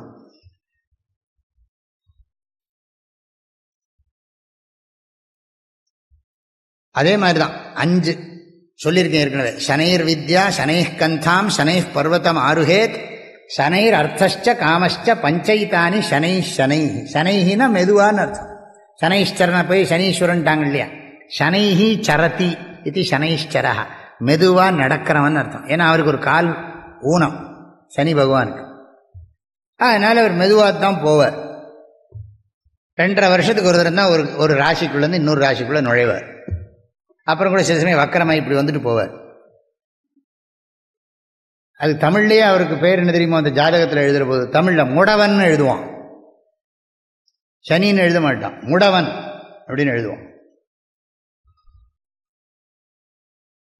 சனைர் அர்த்தஷ்ட காமஷ்ட பஞ்சைத்தானி சனைஹி சனைஹி, எல்லாம் கொஞ்சம் கொஞ்சமாக பண்ண அறக்க பறக்க எல்லாத்தையும் உள்ள தூக்கி உள்ள ரூபாயெல்லாம் அடுக்கி வச்சா அப்புறம் டிமானிட்டைசேஷன் எல்லாம் அது ஒரே அடியாக இருக்கணும். இல்லாட்டி ஒரே அடியாக எப்படி டிஸ்ட்ரிபியூட் பண்ணுறது தெரியாது. எதுக்கு சொல்கிறோன்னா பொறுமையாக படிக்கணும். நான் இந்த ஒரு ஸ்லோகத்தை எத்தனை நேரம் சொல்லிகிட்டே இருக்கேன். அதனால் தேசிகா தேசிகம் சமுப்பேத்திய அவர்கிட்ட முறையாக போகணுங்கிறார். தேசிகம்னா அர்த்தம் தேசிகா திசதி இதி தேசிகா, நான் நிம்மதியாக இருக்கிறதுக்கான வழியை எனக்கு சரியாக காமிச்சு கொடுக்கிறவர். அவர் பொறுமையாக சொல்லித்தரணும். சும்மா ஒரு கொஞ்சம் இன்ஸ்பயர் பண்ணி விட்டுட்டு அப்புறம் நீயா பார்த்துக்கோன்னு சொன்னார்னா அப்புறம் கடைசியில் நம்ம அம்போன்னு போயிடுவோம். அதனால் பொறுமையாக அவர் ஒன்று ஒன்றும் சொல்லிக் கொடுக்கணும். அதனால் மந்திரோபதேசம் சொல்லிக் கொடுக்குறவர் இங்கே குருவா சொல்லலை, மோக்ஷாஸ்திர உபதேஷ்டு, மோக்ஷாஸ்திர உபதேஷ்டா, மோக்ஷாஸ்திர உபதேஷ்டா, மோக்ஷாஸ்திரத்தை சொல்லிக் கொடுக்குறவர். அர்த்தசாஸ்திரம் இல்லை, காமசாஸ்திரம் இல்லை, தர்மசாஸ்திரம் இல்லை, யோகசாஸ்திரம் இல்லை, இது மோக்ஷாஸ்திரம். மோக்ஷாஸ்திரத்தை சொல்லிக் கொடுக்குற ஆச்சாரியன் அவரைத்தான் இங்கே தேசிகன்னு சொல்கிறோம். இவன் எல்லாத்தையும் விட்டுட்டு வந்திருக்கான், ஆசையெல்லாம் உலக ஆசையெல்லாம் விட்டுட்டு வந்திருக்கான், தீரத் துறந்தான் வந்திருக்கான். அப்போ தேசிகம், தேசிகர்கிட்ட எப்படி போகணும்னா அது யார் தேசிகர்னா பின்னால் சொல்ல போகிறார். அவர் நல்லா படிச்சிருக்கணும், படித்தா மாத்திரம் போராது, ப்ராப்பராக கம்யூனிகேட் பண்ண தெரியணும். கம்யூனிகேஷன் ஸ்கில்லுங்கிறாங்க இப்பெல்லாம். எப்படி சொல்லிக் கொடுக்கணும், கம்யூனிகேட் பண்ண தெரியணும். அதுக்கு நிறைய படிச்சிருக்கணும். அதாவது என்ன மாதிரி அன்றைக்கி சொன்னேன் உங்களுக்கு, அதாவது கம்யூனிகேட் பண்ணணும்னா அதுக்கு கிராமர்லாம் கரெக்டாக தெரியணும் அவருக்கு. அது மாத்திரம் இல்லை, திங்கிங் கெப்பாசிட்டி, தர்க்கசாஸ்திரம்லாம் லாஜிக்கெல்லாம் நல்லா திங்க் பண்ணணும். அதனால் அவருக்கு 3 சாஸ்திரம் தெரிஞ்சிருக்கணுமா. முக்கியமாக வியாக்கரண சாஸ்திரம், அப்புறம் பதசாஸ்திரம், வாக்கியசாஸ்திரம், நியாயசாஸ்திரம். பதசாஸ்திரம்னா கிராமர், கிராமர் தரோவாக இருக்கணும். அப்புறம் 2வது how to think, sharp thinking, அது இருக்கணும் அவருக்கு. அதுக்கு நியாயசாஸ்திரம் படிக்கணும். அப்புறம் ஒரு கான்டெக்ஸ்டில் ஒரு வேர்டை எப்படி இன்டர்பிரட் பண்ணுறதுன்னு தெரியணும். அதுக்கு பேர் மீமாம்சா சாஸ்திரம். இந்த 3 சாஸ்திரமும் தெரிஞ்சவராக இருந்தால் இஸ் எ குட் டீச்சர். இன்னும் சொல்லுவாங்க, ஒரு குட் டீச்சருக்கு அடையாளம் என்னன்னா, டீச் பண்ணுற போதே ஹவு டு டீச்சுங்கிறதையும் சேர்த்து டீச் பண்ணுறவர் தான் எக்ஸலண்ட் டீச்சர். சொல்லி கொடுக்குற போதே அவன் ஸ்டூடெண்ட் வாங்கிக்கிற போதே எழுதுகிற போதே தெரியும், இது இப்படித்தான் சொல்லணும், இப்படித்தான் சிந்திக்கணும் அப்படின்னு அந்த சிந்திக்கிற முறையும் சேர்த்தே சொல்லி கொடுத்துருவார். ஸ்டூடெண்ட்டை இண்டிபெண்ட் ஆக்கிண்டே இருப்பார். ஸ்டூடெண்ட்டுடைய டிபெண்டன்ஸ் குறைஞ்சுட்டே போகணும். அவன் இண்டிபெண்ட் ஆகிட்டு இருக்கான். டே டு டே அவன் தான் ஃப்ரீயாகிற மாதிரி ஃபீல் பண்ணணும். ஸ்டூடெண்ட் என்னை லிபரேட் பண்ணுறார் சுவாமி, என்னை தினந்தோறும் என்னை ஃப்ரீ ஆக்கின்னு இருக்கார் அப்படின்னு சொல்லி இந்த ஸ்டூடெண்ட் சந்தோஷப்படணும். இதுக்கெல்லாம் நிறைய இருக்குது, இன்னும் சொல்ல வேண்டியது. அப்போ அந்த கான்டெக்ஸ்டில் சொல்கிறேன். சுருக்கமாக சொன்னால் ஸ்ரோத்ரிய பிரம்மனிஷ்ட குரு. ஸ்ரோத்ரியன்னு சொன்னால் நல்லா சாஸ்திரம் படிச்சிருக்கணும். இன்னொருத்தர்கிட்ட இவர் சிஷ்யனாக இருந்திருக்கணும். நானே குரு அப்படின்னு வந்தாருன்னா நமஸ்காரம் பண்ணிட்டு போயிடணும். நான் தான் ஃபஸ்ட்டு மருந்து கண்டுபிடிச்சிருக்கேன், நான் தான் இப்போ நானே படிச்சிருக்கேன், இது செல்ஃப் ஸ்டடி அப்படின்னா அதுக்கு நான் எக்ஸ்பெரிமெண்ட்டுக்கெல்லாம் நாள் இல்லை, நான் போயிட்டு வரேன்னு போக வேண்டியதான். டாக்டர் செல்ஃப் நான் ஸ்டடி பண்ணியிருக்கேன், நான் எது நான் படிக்கிறேன், என்னோட ஓன் திங்கிங், எனக்கு நிறைய இன்ட்யூஷன்லாம் இருக்குன்னா. எங்கள் குரு சொல்லுவார், இன்ட்யூஷன்லாம் சரி வராது, இன்ட்யூஷன் பர். இந்த இன்ட்யூஷன்லாம் ஒத்து வராது அப்பனே, இன்ட்யூஷன். டியூஷனில் இருந்து ஒழுங்காக படித்து நீ இப்போ உன் புத்தி இன்றைக்கி ஒன்று சரிங்க, நாளைக்கு இன்னொன்று மாற்றும். அப்புறம் உனக்கே கன்ஃபியூஷன் நிறைய வரும். ஸ்வயம் கன்ஃபியூஸ் அந்யான் கன்ஃபியூஸ் ஐயத்தீம்பர். நீயும் குழப்பி உன்னையும் குழப்பின்ட்டு மற்றவனையும் குழப்புறேன்னு. ஆக தேசிகம் குரு கிட்ட போய் அவர்கிட்ட எப்படி போகணும்னா பணிவாக போகணும். ஸ்ரோத்ரிய பிரம்மனிஷ்டன்னா என்ன அர்த்தம் சொல்லிட்டேன் இல்லையா? ஸ்ரோத்ரியன்னா என்ன அர்த்தம்? நல்லா படிச்சிருக்கணும், பிரம்மனிஷ்டன், தான் எதை சொல்லி கொடுக்குறாரோ அதில் அவர் நிலை பெற்றிருக்கணும். நான் நல்லா புரிஞ்சுட்டு இருந்தா தான் அகம் பிரம்மாஸ்மி புரிஞ்சுட்டு இருந்தா தான் ஐ ஆம் பியூர் கான்ஷியஸ்னஸ். ரியலி சே ஐ ஆம் பியூர் கான்ஷியஸ்னஸ். காம்பிடென்ட்லி நான் கான்ஃபிடென்ட்டாக சொல்கிறேன், நான் ஐ am not body mind complex, நான் உடம்பில்லை மனசு இல்லை புத்தி இல்லை, நான் pure consciousness. Body mind complex is superimposed on me the pure consciousness. Body mind complex எல்லாம் எங்கிட்ட கான்ஷியஸ்னஸ்ல சூப்பர் இம்போஸ் பண்ணியிருக்கு. இது வரும் போகும், இது சேஞ்ச் ஆகிட்டே இருக்கும். பாடி வரும் பாடி போயிடும், மைண்டும் சேஞ்ச் ஆகிட்டே இருக்கும். தூக்கத்தில் காணாமல் போயிடும், முழிச்ச உடனே வரும், நடுவில் கனவு வேற காணும். ஆக இதெல்லாம் நான் ஆப்ஜெக்டிஃபை பண்ணிட்டு இருக்கேன். இதெல்லாம் ஆப்ஜெக்ட், என்னோட பாடி மைண்டு காம்ப்ளெக்ஸை நான் ஆப்ஜெக்டிஃபை பண்ணுறேன். ஆகையினால பாடி மைண்டு காம்ப்ளெக்ஸ் நான் இல்லை அப்படின்னு குரு புரிஞ்சுட்டு இருந்தா தானே ஸ்டூடெண்ட்டுக்கு புரிய வைக்கிற மாதிரி சொல்ல முடியும். என்னமோ சொல்கிறாங்கப்பா புஸ்தகத்தில் போட்டிருக்கு, எனக்கே புரியல அப்படின்னு ஸ்டூடெண்ட்ட போய் பேசினா, ஓ இவரே அறகுறை போல் இருக்கு அப்படி தானே ஸ்டூடெண்ட் சொல்லுவான். இந்த பாருப்பா எனக்கு தெரியும், உனக்கு நான் வழிகாட்டுறேன். இவர் சொல்கிறார், ஒரு அழகான இது சொல்கிறார், நமக்கு ஒரு ஊருக்கு போகிறதுக்கு வழி தெரியல அந்த காலத்தில். இப்போல்லாம் கூகுள்லாம் இருக்குது, என்ன வேணால் மேப்பை போட்டால் இங்கேருந்து அந்த ஊரை போட்டால் 3 வழி காட்டுவான். இந்த ரோட்டில் போனேன்னா ஸ்லோ, அந்த ரோட்டில் போனேன்னா ஸ்லோ, இத்தனை நிமிஷம் ஆகும், இந்த ரோட்டில் போனேன்னா இப்படி இருக்கும், டிராஃபிக் இருக்கும், அதை ரீச் பண்ணுறதுக்கு இதுன்னு இப்போ கூகுள் மேப்ஸ் எல்லாம் இப்போ அவைலபிள். ஆனால் அது சில சமயம் அதுவும் பிரச்சனை. நம்ம ஊரில் அங்கே போனால் அந்த இடத்துல டிராஃபிக் ரோட்டில் அடைச்சி வச்சுருப்பான். அது பாலம் போடுறான்னு அதை சொல்லுவான் கூகுள் மேப், அந்த ஏரியாவில் பாலம் போட்டுட்ருக்கான், அந்த இடத்துல போகாதே அப்படின்னு சொல்லுமா என்ன? இன்னும் நம்ம ஊரில் இன்னும் அந்த அளவுக்கு டெவலப்மெண்ட் வரல. அதை நம்பி போய் நடுவில் பாலத்துக்கிட்ட நின்றுட்டு இந்த வழியும் போக முடியாது அந்த வழியும் முடியாது, அங்கே இருக்கிறவன்ட்டெல்லாம் கேட்கணும் ஒருத்தன்ட்டையும். இப்போ உலகத்தில் வழி கேட்குற போது நமக்கு தெரியாத வழி இதை ஒருத்தன்ட்ட கேட்குறோம்.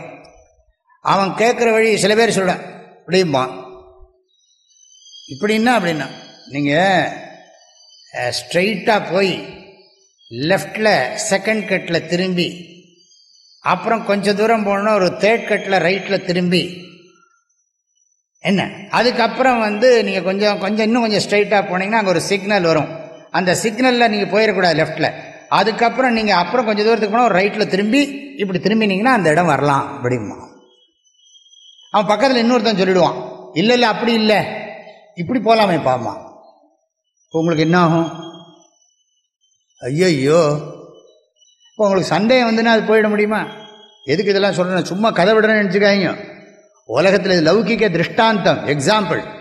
என்ன எக்ஸாம்பிள்னா, நமக்கு தெரியாத ஒரு இடத்துக்கு நமக்கு ஒரு இடத்துக்கு போகணும்னு நினைக்கிறோம், அந்த இடத்த பற்றி கேள்விப்பட்டிருக்கோம், ஆனால் அந்த இடத்துக்கு போகிறதுக்கு வழி தெரியாது. வழி தெரிஞ்சவன்கிட்ட போய் என்ன பண்ணுவோம், கேட்போம்.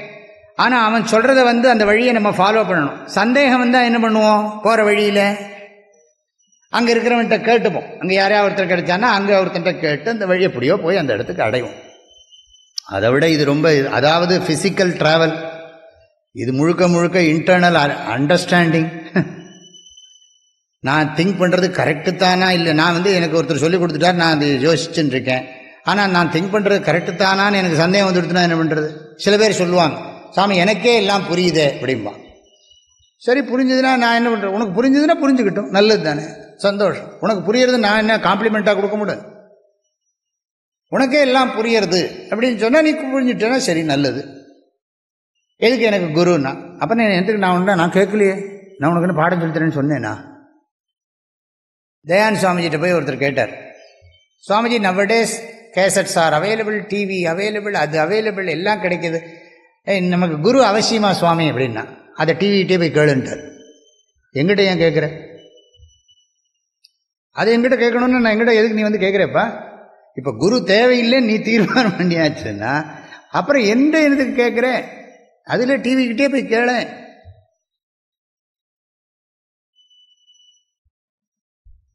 இன்னொன்று கேட்டான் அவர்கிட்ட, அவசியம் படிக்கணுமா சுவாமின்னு நான் ஒருத்தன் இந்த கேள்வியே படிக்காதனால தான் தெரியுமா உனக்குன்னார்.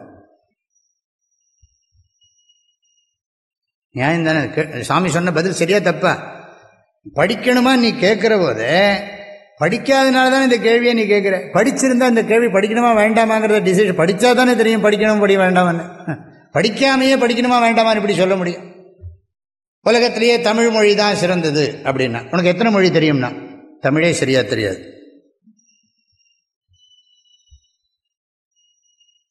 உனக்கு என்ன நாலேஜ் இது?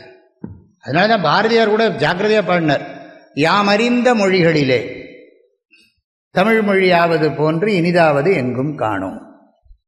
யாம் அறிந்த மொழிகளிலே, பாரதியாருக்கு இங்கிலீஷ் தெரியும், தமிழ் தெரியும், சம்ஸ்கிருதம் தெரியும், தெலுங்கு கூட தெரியுங்கிறாங்க, ஹிந்தி தெரிஞ்சிருக்கு, ஏகப்பட்ட லாங்குவேஜ் தெரிஞ்சு வச்சிருந்திருக்கார் லிங்குவிஸ்டிக் பாரதியார். அப்ப யாம் அறிந்த மொழிகளிலேன்னு பாடணும்னா எதுக்கு சொல்றோம்னா இந்த இந்த வழி ஒரு உலகத்தில் ஒருத்தன்ட்ட வழி கேட்டு ஒரு இடத்துக்கு போற மாதிரி, அப்ப ஏதாவது சந்தேகம் வந்தால் அதை நம்ம சரி பண்ணிட்டு போற மாதிரி இங்கேயும் ஆன்மீகத்தில் குரு மூலமாக தான் படிக்கணும். குரு இல்லாத வித்தை குருட்டு வித்தை. குரு இருந்தால் ரொம்ப சிம்பிள், இல்லாட்டி நாமளே மண்டையை உடைச்சுன்னு நம்ம 25 வருஷமாக மண்டையை உடைச்சினது அவர் ஒரு 5 செகண்ட்ஸில் போக்கிடுவார். ஏன்னா அதுக்கு காரணம் என்னென்னா சம்பிரதாயம், ட்ரெடிஷன். அதோட பவர் ஜாஸ்தி, வலிமை கூட. ஆக தேசிகம் சம் உபேத்திய குருவை ஸ்ரோத்ரிய பிரம்மனிஷ்ட குருவை இது திரும்பவும் பார்க்க போகிறோம். குருவோட லட்சணங்கள்லாம் பார்க்க போகிறோம். ஒரு டாக்டருக்கு லட்சணம் என்ன? எல்லாத்துக்கும் டெஃபினேஷன் இருக்குல்ல. ஹூ இஸ் டாக்டர்னா, ஹூ இஸ் பொலிட்டீஷியன்னா. ஒரு சீஃப் மினிஸ்டருக்கு டெஃபினேஷன் என்ன, சீஃப் மினிஸ்டரோட ஜாப் என்ன அப்படின்னு யாருக்கா மக்களுக்கு தெரியுமா? ஓட்டு போடத்தான் தெரியும், பைசா கொடுத்தா. சீஃப் மினிஸ்டர்னா என்ன, சீஃப் மினிஸ்டரோட ரோல் என்ன, கவுன்சிலரோட ரோல் என்ன, கவுன்சிலரோட ஜாப் என்ன, ஏதாவது தெரிஞ்சா வச்சிருக்காங்க. மக்களை அறியாமையில் வைக்கிறது தானே இவங்களுக்கு ஆனந்தமே. ஒரு எந்த ஃபீல்டாக இருந்தாலும் சரி, இனி மேரேஜாக இருக்கட்டும், சன்னியாசியாக போகிறதா இருக்கட்டும், அதை பற்றின அறிவே இல்லை, கல்யாணத்தை பற்றின அறிவே இல்லாமல் கல்யாணம் பண்ணிக்கிறது, சாமியார் ஆகிறத பற்றின அறிவே இல்லாமல் சாமியார் ஆகிறது. எந்த துறைக்கு போனாலும் அதை பற்றி தெரிஞ்சு தான் அதுக்குள்ளே என்டர் பண்ணணும். நம்ம நினச்சிட்டு இருப்போம் நம்ம புத்திக்கு ரொம்ப சக்தி ஜாஸ்தின்னு. புத்திக்கு இருக்குது, மகிமை இருக்குது, ஆனால் அது 100% கரெக்டுன்னு சொல்லுவோம். மதிநுட்பம் நூலோடு உடையாருக்கு அதிநுட்பம் யாவுள முன்னிற்பவை. நம்முடைய புத்தியானது சாஸ்திரத்தோடு சேர்ந்தாத்தான் அதுக்கு மகிமை. இதுதான் இந்த உதாரணம் அடிக்கடி சொல்கிறேன். அதாவது வெளிச்சம், இந்த கண்ணும் தெரியணும், வெளிச்சம் இருக்கணும். வெளிச்சம் இல்லாமல் கண்ணு மாத்திரம் தெரிஞ்சால் இருட்டுக்குள்ளே எப்படி புஸ்தகத்தை படிக்க முடியும்? இருட்டுக்குள்ளே புஸ்தகத்தை படிக்க முடியாது. வெளிச்சம் வேணும். வெளிச்சம் இருந்து பார்க்குற சக்தி இல்லைன்னா படிக்க முடியாது. ரெண்டும் வேணும். நம்ம திங்கிங் கெப்பாசிட்டியும் வேணும், ஸ்கிரிப்சரோட ஹெல்ப்பும் வேணும், சாஸ்திரமும் வேணும், நம்ம சிந்திக்கிற சக்தியும் வேணும். அதெல்லாம் நிறைய ஏற்கனவே சொன்னது தான், நான் ஞாபகப்படுத்துகிறேன், அவ்வளோதான். தேசிகம் குருக்கிட்ட சம் உபேத்திய, அவர்கிட்ட முறையாக போகணும். அவர்கிட்ட போய் உங்களுக்கு என்னமோ தெரியுமா சொல்லுங்க பாப்போம் அப்படின்னா ஒன்றும் தெரியாதுப்பா. மரியாதை இருக்கு, பணிவாக இருந்தால் தான். அடக்கம் வேணும். அடக்கம் இல்லாத இடத்துல அறிவு வேலை செய்யாது. அடக்கம் இருந்தால் தான் அறிவு வளரும். பணிவு பள்ளத்தை நோக்கித்தான், மேட்டில் இருக்கிற தண்ணீர் பள்ளத்தை நோக்கி பாயிற மாதிரி பணிவாக இருக்கிற உள்ளத்தில் தான் மேலே இருந்து பெரியவங்க கொடுக்குற அறிவு உள்ளே போய் சேரும். இப்போ அதுக்கு தான் நான் மேலே உட்காந்துருக்கேன், நீங்களாம் கீழே உட்காந்துருக்கீங்க. மரியாதைக்கு அவர் மேலே உட்காந்துருக்கிறதுனால பெரிய ஆள்னு அர்த்தம் இல்லை, கீழே உட்காந்துருக்கிறதுனால மட்டம்னு அர்த்தம் இல்லை. அதுக்கும் ஒரு குறள் சொல்லிட்டு போயிட்டார் வள்ளுவர். மேலிருந்தும் மேலல்லார் மேலல்லவர், கீழிருந்தும் கீழல்லார் கீழல்லவர். மேலே இருந்து மேலே இல்லைன்னா அவன் மேலே இல்லையாம். எப்படி? மேலே இருந்து அவன் மேலே இல்லைன்னா அவன் மேலே இல்லை, கீழே இருந்து அவன் கீழே இல்லைன்னா அவன் கீழே இல்லை. எப்படி புரியுறது? மேல்நிலையில இருந்து அதுக்குள்ள தகுதிகளோடு இல்லாமல் இருந்தால் அவன் மேல்நிலையிலிருந்து பிரயோஜனம் இல்லை. கீழ்நிலையில இருந்தாலும் அந்த கீழ்நிலைக்குள்ள குணம் இல்லாமல் உயர்ந்திருந்தான்னா அவன் தாழ்ந்தவன் இல்லை. மேலிருந்தும் மேலல்லார் மேலல்லவர், கீழிருந்தும் கீழல்லார் கீழல்லவர். ஆக இதுக்கு எதுக்கு நான் பணிவு வேணுங்கிறதுக்காக சொல்ல வந்தேன். பணிவு இல்லைன்னா நமக்கு ஞானம் வராது, அறிவு குரு பண்ற உபதேசம் வராது. அதனால சமுபேத்தியன்னா அவரை போய் வணங்கி, அதாவது சரண்டர் பண்ணி. அவரும் பண்ணியிருப்பார் அவரோட குரு கிட்ட, அவரும் அவருடைய குருகிட்ட என்னைக்கும் பணிவாத்தான் இருப்பார். சிஷ்யன்கிட்டையும் அன்பாத்தான் பேசுவார். சிஷ்யன்கிட்ட பணிவா இருக்காருன்னு அர்த்தம் இல்லை, அன்பா பேசுற. குருவாரோ சிஷ்யன்கிட்ட அன்பா இருப்பார். சிஷ்யனும் குருகிட்ட அன்பாவும் இருக்கணும், பணிவாவும் இருக்கணும். ஆக அவரை சம் உபேத்திய, உபேத்தியன்னா அணுகின்னு அர்த்தம். சம் உபேத்தியன்னா முறையாக அணுகின்னு அர்த்தம். நம்முடைய ட்ரெடிஷன் அப்படிலாம் இருக்கு. ஸ்கூல் மாதிரிலாம் புத்தகத்தை எடுத்து டேபிள் இப்படி போட முடியாது. இப்போலாம் காலேஜ் ஸ்கூல்லாம் போனோம்னா அப்படி வந்த உடனே அந்த டேபிள் இப்படி புத்தகத்தை இப்படி போட்டு உட்காருவான் இல்லையா? பசங்களாம் அப்படி தானே பண்ணுவான். அப்படிதான் நினைக்கிறேன். காலேஜில் ரொம்ப மரியாதையாக போன உடனே அந்த டேபிளை தொட்டு கும்பிட்டு ஆசிரியரையெல்லாம் வணங்கி அப்படியா பண்ணுவான். இப்போ அப்படியா இருக்கு வித்தை. எழுத்தறிவித்தவன் இறைவனாகும். அதெல்லாம் அந்த காலம். அவருக்கு நாலெட்ஜ் இருக்கு, சம்பளம் வாங்குறாரு, அவர் சொல்லி கொடுக்குறாரு. நாங்களும் பணம் கட்டிட்டு படிக்கிறோம். என்ன பெரிய விஷயம் அப்படிங்கிறோம். அலட்சிய மனோபாவம். அது சரஸ்வதியை மதிக்கிறது இல்லை. நமக்கு எந்த படிப்பும் சரஸ்வதி.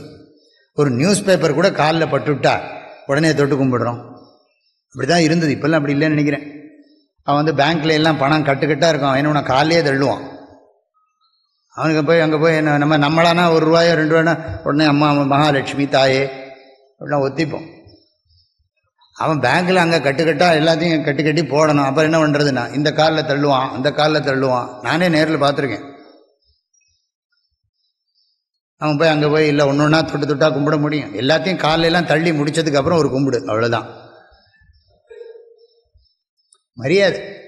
நம்ம இப்போ படிக்கிற போது நம்ம என்ன பண்ணுறோம்? உட்காடுறோம், கண்ணை மூடி தியானம் பண்ணி ஸ்லோகம் சொல்லி அதுக்கப்புறம் தானே படிக்க ஆரம்பிக்கிறோம்.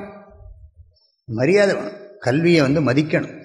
அப்போ தான் கல்வி ஓங்கும், கல்வி வளரும். வெள்ளை தாமரை பூவில் இருப்பாள், வீணை செய்யும் ஒலியில் இருப்பாள், கொள்ளை இன்பம் குலவு கவிதை கூறு பாவலர் உள்ளத்திருப்பாள், உள்ளதாம் பொருள் ஓதி உணர்ந்தே ஓதும் வேதத்தின் உள் நின்று ஒளிர்வாள், கள்ளமற்ற முனிவர்கள் கூறும் கருணை வாசகத்து உட்பொருளாவாள், மாதர் தீங்குரல் பாட்டில் இருப்பாள், மக்கள் பேசும் மழலையில் உள்ளாள், கீதம் பாடும் கிளியின் நாவை குயிலின் குரலை இருப்பிடம் கொண்டாள். யார் இப்படிலாம் யோசிக்க முடியும்?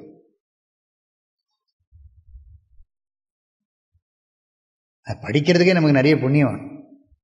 இந்த புஸ்தத்தையே நிறைய பேர் படிக்க மாட்டேங்கிறாங்க. ஏதோ கச்சாமச்சான்னு படிச்சுன்னு உட்காந்து கண்டதெல்லாம் படிச்சு எல்லாம் வெள்ளைக்காரன் சொல்லணும். நம்ம ஊரில் இருக்கோம்னா முட்டாள்னு நம்மளே சொல்லிக்கணும். அவன் சொல்கிறான் யூ ஃபூல்ஸ், எங்களை அறிவாளின்னு சொல்கிற ஃபூல்ஸுங்கிறான் நம்மளை. நாங்கள் உங்கள்கிட்ட கற்றுக்க வேண்டியது வண்டியாக இருக்குது. என்னோடய ஃப்ரெண்ட்ஸ் எல்லாம் சொல்கிறாங்க, ஃபாரின் ஃப்ரெண்ட்ஸ் எல்லாம் எங்கிட்ட சொல்கிறாங்க, உங்களுக்கெல்லாம் இவ்வளவு வெல்த்தை வச்சுக்கிட்டு இவ்வளவு நாலெட்ஜை வச்சுக்கிட்டு இப்படி இருக்கீங்களே, உங்களுக்கெல்லாம் நீங்கள் வேர்ல்டில் ப்ரெசென்ட் பண்ண தெரியாதுன்னு அவன் திருண்டு வச்சுன்னு பெருசாக ப்ரெசென்ட் பண்ணுவான். நமக்கு நிறைய தெரியும், ப்ரெசென்டே பண்ண மாட்டோம்.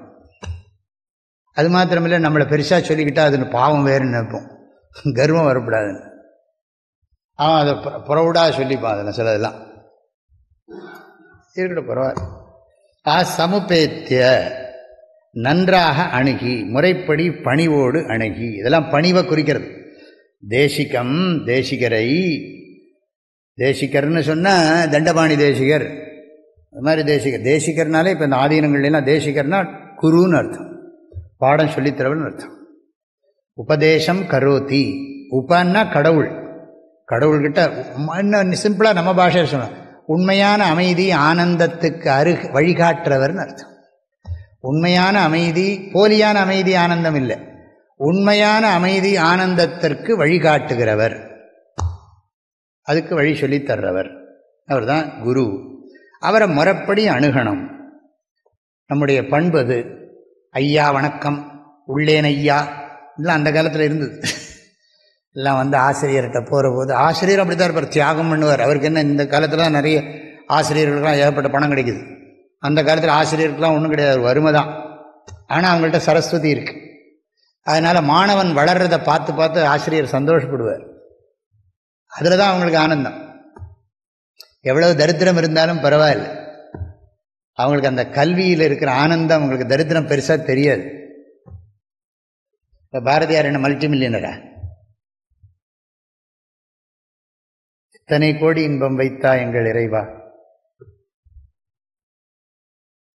சரி, அப்புறம் இன்னொன்று, சந்தம் மகாந்தம் தேசிகம். ரொம்ப நேரம் ஆயிடுத்து, இன்னைக்கு ரொம்ப எழுத்துட்டேன் இதை. ஆக தேசிகருக்கு அட்ஜெக்டிவ் இது. மகாந்தம், மகாந்தம்னா பிராட் அவுட்லுக், ரொம்ப பரந்த மனஸ். தர்மம் தெரிஞ்சவர், தத்துவம் தெரிஞ்சவர், வாழ்க்கையின் நன்மை தீமைகளை உணர்ந்தவர். அதே சமயம் என்னென்ன மகாந்தம், மகாந்தம்னு சொன்னா மகத்தினாலே பிக், ஹியூஜ், பெருசுன்னு அர்த்தம். பெருசுன்னா என்ன அர்த்தம்னா பரந்த விஷாலமான மனோபாவம், எல்லாரிடத்துலையும் தூய்மையான அன்பு, பகைவனுக்கு அருள்வாய் நன்னெஞ்சே அப்படிங்கிற அளவுக்கு அவருக்கு அந்த மகாந்தம், மகாந்தம்ங்கிற குணம் இருக்கு. மகாந்தம். அப்புறம் சந்தம். இந்த சந்தம்ங்கிறத நிறைய சொல்றார் நம்ம சந்திரசேகர பாரதி சுவாமிகள், நிறைய சொல்றார். சந்தம்னு சொன்னா அதுல நிலை பெற்றவர். சன்னு சந்தௌ சந்தகா. இந்த சந்தம்ங்கிறதுக்கு எடுத்துக்கணும்னா நீங்க தைத்திரிய உபநிஷத்துக்கு வரணும். அதாவது இறைவனை இல்லை என்று சொன்னவன் தன்னையே இல்லை என்று சொன்னவனாகிறான். இறைவன் இருக்கிறார் என்பதை ஏற்றுக்கொண்டவன் தன்னையே இறைவனாக உணர்கிறான் அப்படின்னு இருக்கு. அசன் அசன்னேவச பவதி அசத் பிரம்மேதி வேத சேத் அஸ்தி பிரம்மேதி சேத் வேத சந்தமேனம் ததோ விதுரிதி. சந்தமேனம் அதாவது தான் சொல்ற கருத்துல உறுதியா இருக்கிறவர். ஏற்கனவே சொன்னேன், காம்பிட்டன்ட், ரொம்ப கான்ஃபிடண்டா இருக்கார், சொல்லிக் கொடுக்க முடியும், என்னால் ஸ்டூடெண்ட்டை நல்லா டீச் பண்ண முடியுங்கிற என்ன வில்லிங்னஸ் அது இருக்கணும் அவருக்கு. ஸ்டூடெண்ட்டுக்கு நான் நல்லா டீச் பண்ண முடியும், என்னை விட அவனை ஒசத்துறதான் என் வேலை, என்னை காட்டில் அவனுடைய குவாலிட்டி எல்லாத்தையும் கூட்டணும் அப்படின்னு நினைக்கிறவர் தான் ரியல் குரு, நல்ல குருவானவர். சந்தம், சந்தம்னு சொன்னா அந்த மெய்ப்பொருள் தத்துவத்தில் நிலை பெற்றிருப்பவர், மெய்ப்பொருள் தத்துவத்தில் நிலை பெற்றிருப்பவர். மகாந்தம். சிஷ்யேபியா ஞானம் திசதி இதி தேசிகா. சந்திரசேகர பாரதி சுவாமிகள். சிஷ்யேபியா ஞானம் திசதி இதி தேசிகா. இதுலேயும் ரொம்ப முக்கியம் என்னன்னா, குரு கிட்ட போகணுங்கிறதுக்கு ஒரு உதாரணம் சொல்றார் சந்திரசேகர பாரதி சுவாமிகள். வியாசருடைய பையன் சுகர், அவருக்கு பிறந்த போதே அவருக்கு தனக்கு என்னது ஞானத்தோட பிறக்கிறார். ஆனாலும் அவர் அப்பாவும் வேற சொல்லி கொடுக்குறார். ஆனாலும் அவருக்கு சில டவுட்ஸ் வருது. அதனால ஜனகராஜா கிட்ட போறார். ஜனக மகாராஜா சொல்லி கொடுத்ததுக்கு பிறகு அவருக்கு சந்தேகம் போயிடுறது. ஆக வியாசருடைய பையன் சுகரே போய் ஜனக மகாராஜாட்ட படிச்சார்னா நீ நானும் எம்மாத்திரம்னு அர்த்தம். கிருஷ்ணர், பகவான் ஸ்ரீகிருஷ்ணரே போய் சந்தீபனிகிட்ட போய் படிச்சார்னு சொன்னா, ஸ்ரீராமச்சந்திரமூர்த்தி வசிஷ்டர்கிட்ட போய் படிச்சார்னா நம்மெல்லாம் குரு கிட்ட போய் படிக்கணுங்கிறத சொல்லவா வேணும் அப்படின்னு அர்த்தம். அதனால படிக்கணும். மகாந்தம், பரந்த மனசுள்ள குருநாதர். அதாவது சிஷ்யங்கிட்ட இருந்து எதையும் எக்ஸ்பெக்ட் பண்ண மாட்டார். அவனுக்கு பணிவு இருக்கா, உண்மையிலேயே படிக்கணுங்கிற ஆசை இருக்கா, அதை தர்மத்தை கடைப்பிடிக்கிறானா, இதைத்தான் அவர் பார்ப்பார். ஆக தர்மத்தை கடைப்பிடிக்கணும், பணிவா இருக்கணும், படிக்கணுங்கிற ஆசை இருந்தா குரு அவங்ககிட்ட ஒன்றும் எக்ஸ்பெக்ட் பண்ண மாட்டார். இவன் நமக்கு ஃபியூச்சரில் நமக்கு சர்வீஸ் பண்ணுவானா, இல்லை அவன் எங்கேயா போயிடுவானா, அவன்கிட்ட ஒன்றும் டிபெண்டாக இருக்க மாட்டார். குரு எப்போவுமே சுதந்திரர், யாரையும் டிபெண்ட் பண்ணி அவர் இருக்க முடியாது, இருக்க வேண்டிய அவசியம் இல்லை. அதனால் என்னது, அதுக்கு ஒரு ஸ்லோகம் இருக்கே, இப்போ வரப்போகிறது, விவேக சூடானது தான் வரப்போகிறது. பரிகிரகம் கிடையாது, சுற்றி வர ஆளை வச்சுக்கிறது, சாமான நிறைய வச்சுக்கிறது எல்லாம் கிடையாது. தனக்கு இருக்கிற மெச்சூரிட்டியில் தன்னுடைய பாடியை எப்படி ப்ரொடெக்ட் பண்ணிக்கணும்னு அவருக்கு தெரியும். அதனால் நிறைய பேரை வச்சுக்கிண்டு சொகுசாலாம் இருக்கணும்னு அவர் நினைக்க மாட்டார், நினைக்கக்கூடாது, தேவையும் இல்லை. சரி, அப்புறம் அடுத்தது அவர்கிட்ட போய் உபேத்திய தேன உபதிஷ்ட அர்த்த சமீஹித ஆத்மா, பெரிய காம்பவுண்ட், தேனோபதிஷ்டார்த்த சமீஹிதாத்மா, சமாஹிதாத்மா தானே இருக்கு. சமாஹிதாத்மா தேன, தேனன்னு அர்த்தம், தேன தேசிக்கேன, அந்த குருவால் உபதிஷ்ட உபதேசம் செய்யப்பட்ட அர்த்த அந்த சப்ஜெக்ட் மேட்டர், அந்த விஷயத்தில் சமாஹிதாத்மா அதே திங்க் பண்ணிட்டு இருக்கானாம், ஃபோக்கஸ்டா இருக்கான்னு அர்த்தம். முழுக்க முழுக்க ஒருமுகப்பட்ட மனசோட அவர் சொன்ன கருத்தையே மனசுக்குள்ள உள்வாங்கிக் கொண்டே இருக்கான். ஆழமான மனசுல, சப்கான்ஷியஸ் லெவல்ல அதை பதிய வைக்கிறவன் அர்த்தம். தேனோபதா வித்வான், அதாவது தேனோபதிஷ்டார்த்த சமீஹிதாத்மா விமுக்தியை பிரயத்தேத அப்படின்னு கனெக்ட் பண்ணணும். இது கர்த்தா. வித்வான் சந்நியஸ்த, வித்வான் சந்நியஸ்த பாஹ்யார்த்த சுகஸ்பிருஹஸ்ஸன்னு தேசிகம் மகாந்தம் சந்தம் தேசிகம் சமுபேத்திய தேனோபதிஷ்டார்த்த சமாஹிதாத்மா சன்னு விமுக்தியை பிரயத்தேத. அப்படி படிக்கணும். விமுக்தியை பிரயத்தேத, மோட்சத்துக்கு முயற்சி பண்ணணும். என்ன பண்ணணும்? ஃபர்ஸ்ட்னா எல்லாத்தையும் துறக்கணும், டயத்துக்காக ரெஸ்பான்சிபிலிட்டி எல்லாம் விட்டுடணும். அப்புறம் டோட்டலாக படிக்கணும். நல்ல டீச்சராக செலக்ட் பண்ணி நல்லா நமக்கு சொல்லிக் கொடுக்குற உத்தம குரு கிடைப்பாங்க. உத்தம டாக்டர்கிட்ட போய் ட்ரீட் பண்ணிக்கிற மாதிரி உத்தம குரு கிடைப்பார். அந்த குரு கிட்ட போய் பொறுமையாக கொஞ்ச நாளைக்கு என்னது சிஸ்டமேட்டிக்காக படிக்கணும். Length of time per Swamiji, length of time, living teacher, from a living teacher length of time எடுத்துக்கணும், சிஸ்டமேட்டிக்காக படிக்கணும், காம்பிட்டன்ட் டீச்சர்கிட்ட படிக்கணும்.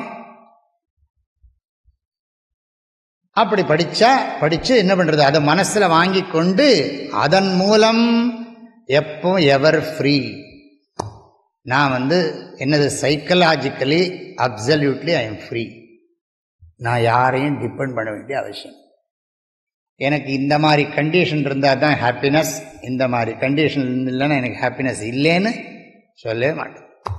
No condition. நிராஸ்ரயா, நிராஸ்ரயானந்தா. நிராஸ்ரயானந்தான்னு அர்த்தம் ஸ்வதந்திரானந்தா. நான் யாருக்கு வேணாலும் ஆனந்தத்தை கொடுக்குறேன், சந்தோஷத்தை கொடுக்குறேன். ஆனால் என்னுடைய ஆனந்தத்துக்கு நான் யாரையும் டிபெண்ட் பண்ணது. ஓஷன் ரிவருக்கு வாட்டர் கொடுக்கறது, ஆனால் ரிவர் பழையபடியும் ஓஷனுக்குள்ளே தான் போகிறது, அது வேறு விஷயம். ரிவர் வந்தால் என்ன, ரிவரை ஃபுல்லாக டேம் கட்டி ஓஷனுக்குள்ளேயே விடாட்டா கூட என்ன, ஓஷன் வாரி வாரி கொடுத்துட்டே இருக்கும். ரிவர் கொடுத்தாலும் கொடுக்காட்டாலும் ஓஷன் என்ன பண்ணும், சமுத்திரமானது நதியில் இருக்கிற ஜலத்தை எல்லாம் நதி கொடுக்காட்டா கூட அதுக்கு சமுத்திரத்தால முடியும். ஆபூரியமானம் அச்சல பிரதிஷ்டம். ஆகையினால மோட்சத்துக்கு முயற்சி பண்ண. எப்படி சொல்றார் பாருங்க, கர்மத்தை எல்லாம் துறந்து விட்டு சோஷியல் சர்வீஸ், ஃபேமிலி கமிட்மெண்ட்ஸ், அப்புறம் என்னது அடுத்தது என்ன, அதெல்லாம் விட்டுட்டு அதுக்கப்புறம் ரிச்சுவல்ஸ், ரிலிஜியஸ் டியூட்டிஸ் இங்கிலீஷில் சொன்னான். இந்த இந்த மத கடமைகள் எல்லாவற்றையும் துறந்து விட்டு என்ன பண்ணணும், ஆசிரியரிடம் சென்று அமைதியாக அவரிடமிருந்து அறிவை பெற்று நிம்மதியாக இருப்பாயாக. எப்பொழுது உண்மையான முழுமையான நிம்மதியை உணர்ந்து இருப்பாயாக, எல்லோருக்கும் நிம்மதியை வழங்குவாயாக. அதனால்தான் எல்லா சாமியாருக்கும் ஆனந்தான்னு பேர். ஸ்வயம் ஆனந்தா அந்நியான் ஆனந்தயது. யாருக்கெல்லாம் வருமோ அங்கே எப்படி மரத்துக்கிட்ட போனால் நிழல் தானாக கிடைக்குமோ அது மாதிரி அவர்கிட்ட போனால் எல்லாருக்கும் நிம்மதி கிடைக்கும். சர்க்கரைக்கு இனிப்பு ஸ்வபாவம். அது இனிப்பு சர்க்கரை நான் இனிப்பாக இருக்க வேண்டும் அப்படின்னு அதுக்கு ஏதாவது ட்ரைனிங் எடுத்துக்கிறதா என்ன? அதுக்கெல்லாம் ஒன்றும் கிடையாது. சர்க்கரையோட நேச்சரே இனிப்பாக இருக்கிறது. அது மாதிரி குருவனுடைய ஸ்வபாவமே, இந்த உத்தம குருவனுடைய ஸ்வபாவம் தங்கிட்ட இருக்கிற ஆனந்தத்தை எல்லாருக்கும் சந்தோஷமாக, இதுக்கு பணம் காசு செலவில்லை. தகுதி தான். கோடி ரூபா கொடுத்தாலும் இந்த ஞானம் புரியலன்னு என்ன பண்ணுறது? சுவாமி உங்களுக்கு நான் என் ப்ராப்பர்ட்டியே கொடுக்குறேன், என்னோட சொத்தையே கொடுக்குறேன் அப்படின்னா, உனக்கு பக்குவம் இல்லைன்னு நான் சொல்கிறது புரியாதேப்பா. கொடுத்ததுனால எப்படி புரிஞ்சிடும், ஞானம் வந்துடும். இது பணத்தால் பெறப்படுவது அல்ல. சரி. அதோ விமுக்தியை பிரயதேத வித்வான் சந்நியஸ்த பாஹ்யார்த்த சுகஸ்பிருஹஸ்ஸன் சந்தம் மகாந்தம் சமுபேத்ய தேசிகம் தேனோபதிஷ்டார்த்த சமாஹிதாத்மா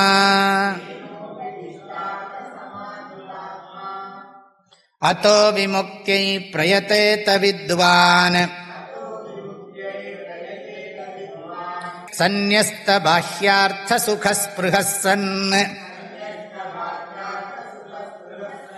சந்தம் மகாந்தம் சமுபேத்ய தேசிகம்